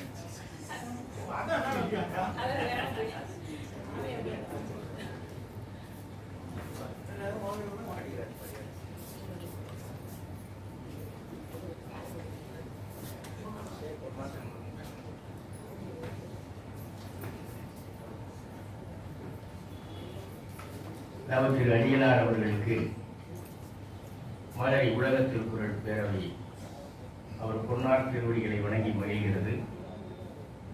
அவருடைய மணி விழா, நான் மணி விழா என்று சொல்கிறார்கள். அந்த விழாவிற்கு நாம் இப்பொழுது அடிகளார் அவர்களுக்கு ஒரு வாழ்த்து தெரிவிக்கின்றோம். உங்கள் கரவொலியோடு இப்போது மாற்றம் மகிழ் உரை என்ற உரையில் வணங்குவதும் வழிகாட்டுவதும் நவத்திரு அடிகளார் திருவடியே என்று நான் சொன்னேன். திருவடிகளேன்னு போகணும்னு செந்தூரன் சொன்னாரு. திருவடிகளேன்னு சொன்னா அவருடைய பாதம், திரு அடியே என்று சொன்னால் அவர் நடந்து வருகின்ற நடந்த பாதங்களை தொட்டு உலகத்தில் குரல் பேரவை பயணிக்கும் என்ற அர்த்தத்தில் இந்த உரையாற்ற வருகிறார்.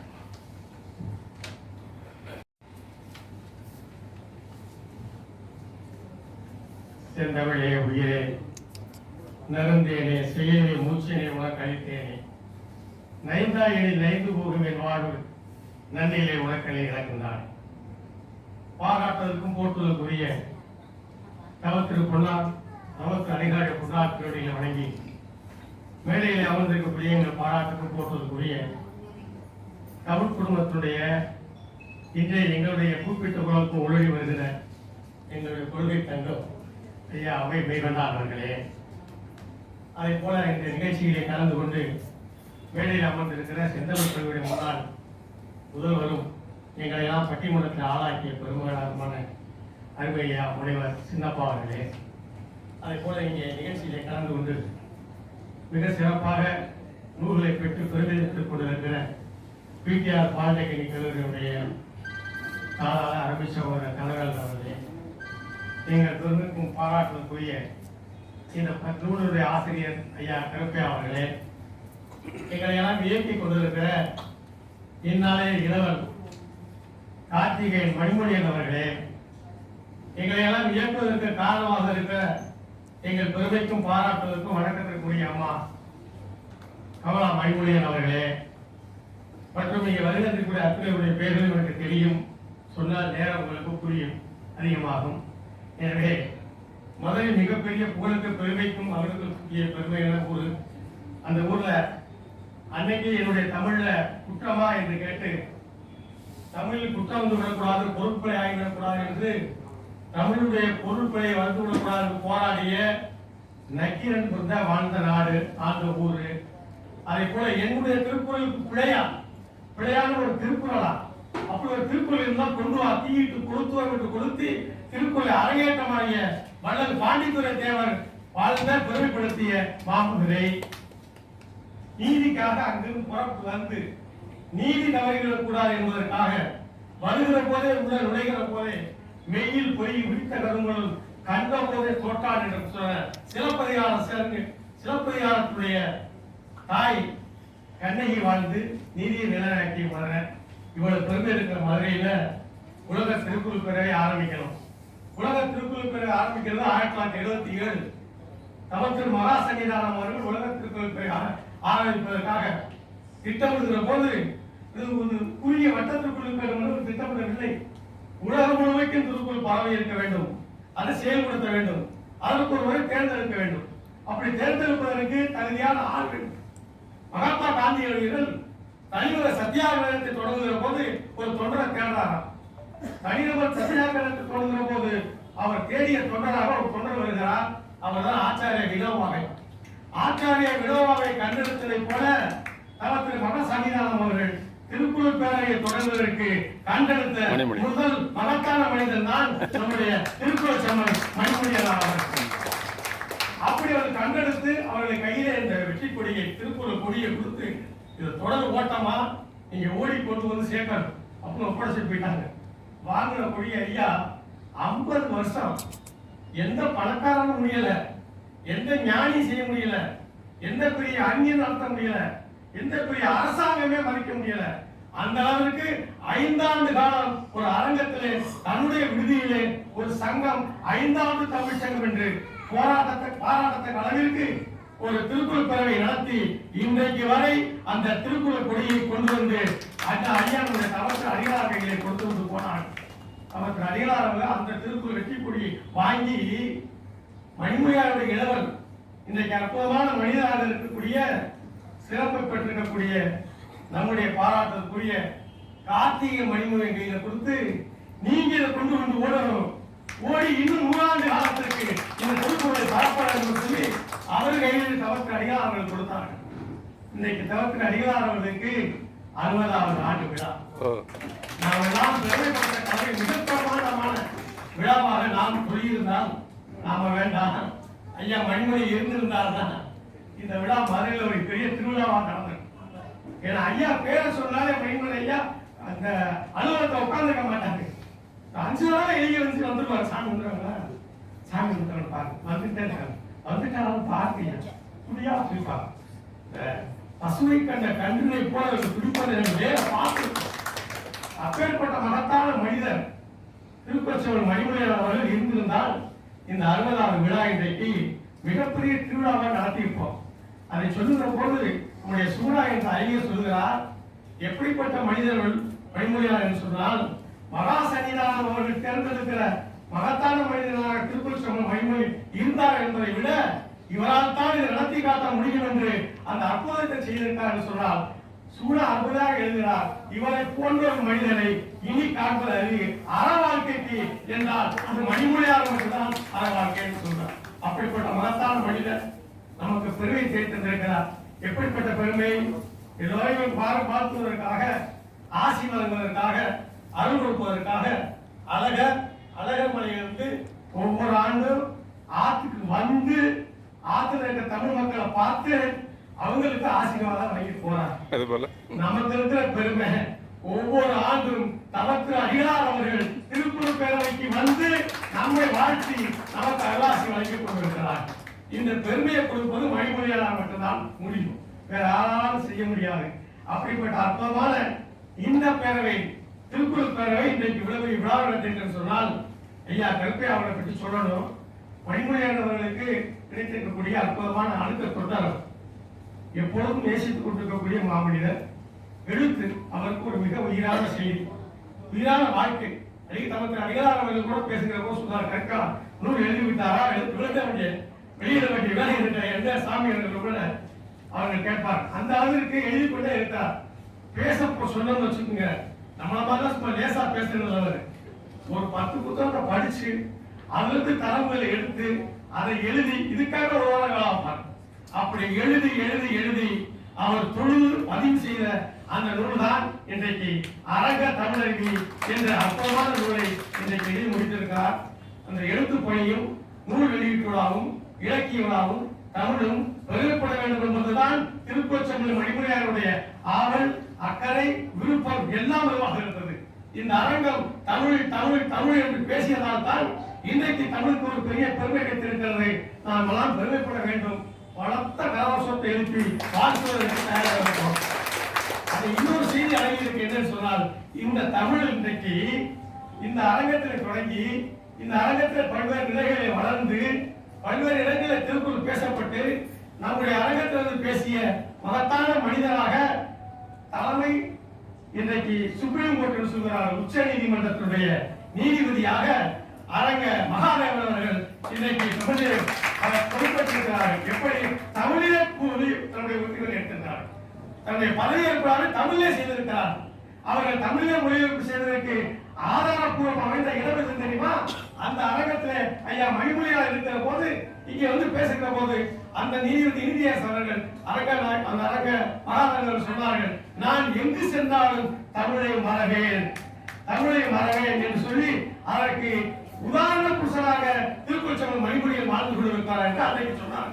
அதை நிறைவேற்றி இன்றைக்கு உச்ச நீதிமன்றத்திலே அவர்கள் தமிழிலே இன்றைக்கு பதவியேற்றிருக்கிறார்கள். சங்கத் தமிழர் மேற்கோள் காட்டி எங்கே உச்ச நீதிமன்றத்தில் என்று சொன்னால் அந்த தமிழும் அந்த திருக்குறளும் நம்முடைய தமிழை நேசிக்கிற பெருமைகளும் நமக்கு அதிகாரமுடைய பொன்னார் திருவடிகளால் எங்களுக்கு கிடைத்தது. அவர்கள் காட்டுகிற வழித்தடத்தில் தான் நாங்கள் பயணம் செய்து கொண்டிருக்கிறோம். எங்களுக்கு பாதை, பக்குவம், பகுத்தறிவு, ஆன்மீகம், அழகு, அன்பு அத்துணையும் அவர்கள் வழங்கிக் கொண்டிருக்கிறார்கள். அதை நாங்கள் வழங்கிக் கொண்டிருக்கிறோம். நாம் வழங்கிக் கொண்டிருக்கிறோம். நமக்கு ஆசீர்வாதம் கொடுத்து வந்திருக்கக்கூடிய மகா சன்னிதானத்துடைய திருவடியை வணங்கி உங்கள் திருவடியால் நாங்கள் பயணிக்கிறோம். எங்கள் பயணம் தமிழால் வாழ்க, தமிழுக்காக வாழ்க, தமிழே வாழ்க என்று சொல்லி வாய்ப்பளித்ததற்கு நன்றி பாராட்டு நன்றி.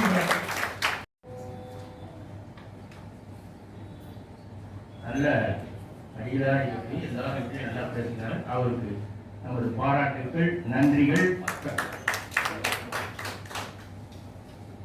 அடுத்து அடிகளார் அவர்களுக்கு எங்களது திருக்கள் அம்மா அவர்களை வேலைக்கு வரும்படி உங்களின் சார்பாக அன்போடு அழைக்கிறேன்.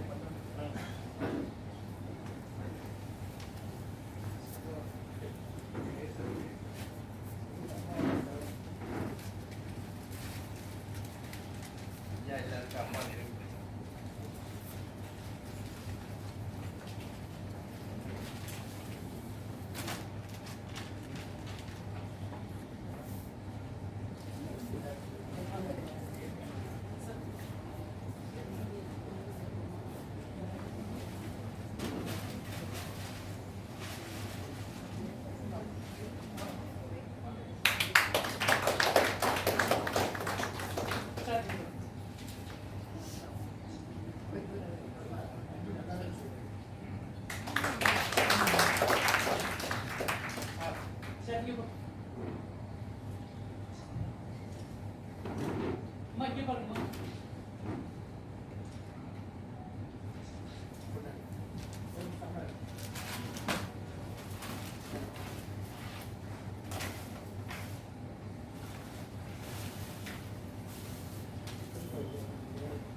நினைவு நாளை போற்றும் வகையில் பேச்சு போட்டி அனைத்து கல்லூரிகளுக்கும் மதுரை மாவட்டத்தில் உள்ள அனைத்து கல்லூரிகளுக்கும் பேச்சு போட்டி நடத்தி 3 ஆண்டு காலமாக நாம் பரிசுத் தொகை வழங்கி வருகின்றோம்.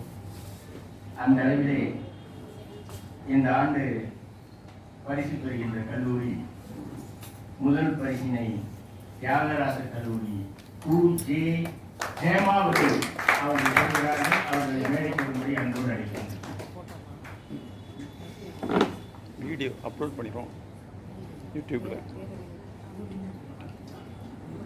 2 days ஆகுது அப்லோட் பண்ணுறதுக்கு. 9 9 7 8 9 8 7 2 1 2 0. ஆமாம்மா, ராமானுஜம். அம்மா எந்த கல்லூரியில் படிக்கிறீங்க? இங்கே நாராயணபுரத்தில் பாலமந்திரம் ஸ்கூல்.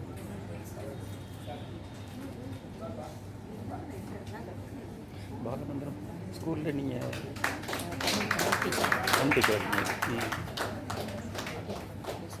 ஓ சரி சரி சரி சரி. 2ஆம் பரிசு பவானி மீனாட்சி ரெனோவேஷன் ஒரு அதில் டியூப் லைட்ஸ் இருக்கு இல்லையா, அது ஒரு 20 டியூப் லைட்ஸ் கழட்டி வச்சுருக்கோம். டியூப் லைட்னா அது அவுடேட்டடு. இப்போ வந்து எல்இடி வந்துச்சு, அதை அட்டாச் பண்ணி வச்சுருக்கிறோம். உங்கள்கிட்ட கேட்கணும் எதேச்சும் நினச்சிக்கிட்டு இருந்தோம் நீங்கள் பாலம் வந்துடுவாங்க அப்படியா? சரி, சரி, சரி. உங்கள் எப்படி ஸ்கூல் தரீங்க? அவங்க ஃப்ரீயாக தரேன். ஆமாம் 20 நம்பர்ஸ் அது சோக்கு யூஸ் இந்த ஏரியா இது நாராயணப்பம்மா சரி சரி அது பள்ளிக்கு வருது. 3ஆம் பரிசு தியாகராஜ கல்லூரி மாணவன் சா மனோராஜ். ஒரு நிமிஷம் எதேச்சியாக ஒரு பையன் நினச்சி உங்களை காண்டாக்ட் பண்ணலாம் பாலமந்திர ஸ்கூல் யார் இருக்குன்னு தெரியலையே நினச்சிட்டு இருந்தது நீங்கள் ஒரு நிமிஷம் வாங்கிக்கிறீங்கல்ல வேலை ஒன்று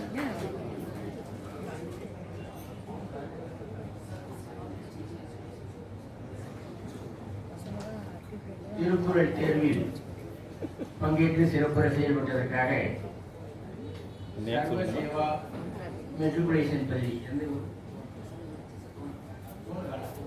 ரோன்ஹால் அவர்களுக்கு இந்த பரிசினை வழங்கி அடிகளார் அவர்கள் வாழ்த்துகிறார். மிச்சமாக இருக்கீங்க என்னமா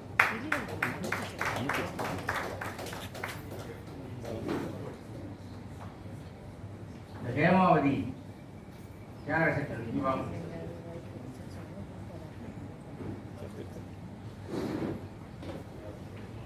இந்த முதல் பரிசு பேச்சு போட்டியில வாங்கியிருக்கு நம்ம சொல்லிட்டோம். அது முதல் பரிசு வாங்கின தகுதி அதுக்கு இருக்கான்னு இப்ப பேசி காட்டும். ஒரு 2 நிமிடம் வந்து தகுதி இருக்கா நீ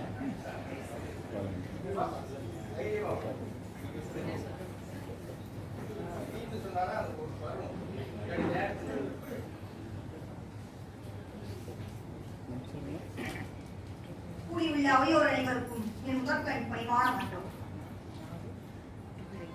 திருக்குறள் என்று சொன்னவுடன் இன்று இங்கு நிகழ்ந்த பட்டிமன்றம் என்பது அதற்கு மிகச்சிறந்த எடுத்துக்காட்டாகவும் மனநிறைவாகவும் திருக்குறளில் இன்று பேசப்பட்ட அந்த பட்டிமன்ற தலைப்பையே என்னுடைய இன்றைய தலைப்பாக எடுத்து ஒரு 2 நிமிடம் தங்களிடையே என்னுடைய கருத்தை பகிர்கின்றேன்.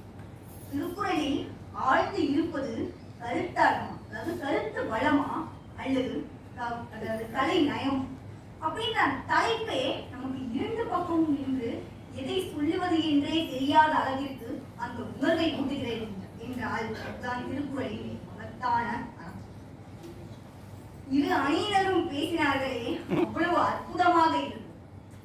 கருத்து வளம் என்பது நாம் எங்கு தேடினாலும், அதாவது அந்த நூல் முழுமையும் இருக்கின்ற அந்த அமுத சுரவிதான் அந்த கருத்து வளம்.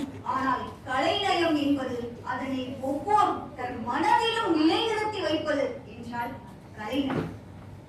கருத்து என்பது ஓரிடத்தில் இருக்கும் என்றால் அது உள்ளார்ந்த பொருளையும் அது அடுத்த தலைமுறைக்கான வழியையும் சென்று சேர்க்கிறது என்றால் அதுதான் அந்த குறையிலும் அந்த நூல் முழுவதிலும் உள்ள அந்த கருத்து வளம்.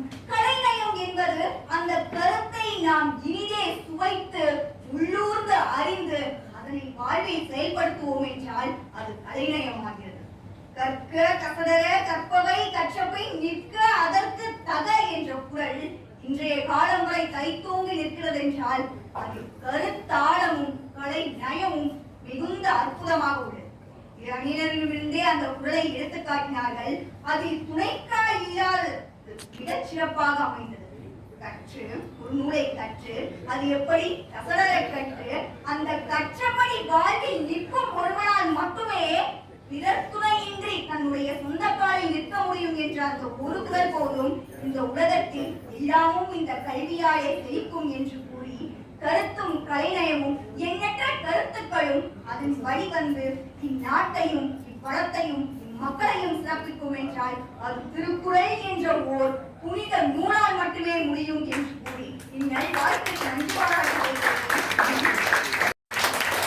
இங்கே வந்து பரிசுக்கு தகுதியான அவரை கேட்குறது உண்மையை வலித்து சிறப்பு செய்து வாழ்த்துறை வழங்குவதற்கு முன்னால் நம்ம உலகத்தில் பெயர்களுடைய தேர்வுத்துறை ஒருங்கிணைப்பாளர் வழங்கன் அவர்கள் நமது திருக்குறளின் செயல்பாட்டை ஆண்டறிக்கையாக வாசிக்கிறார்.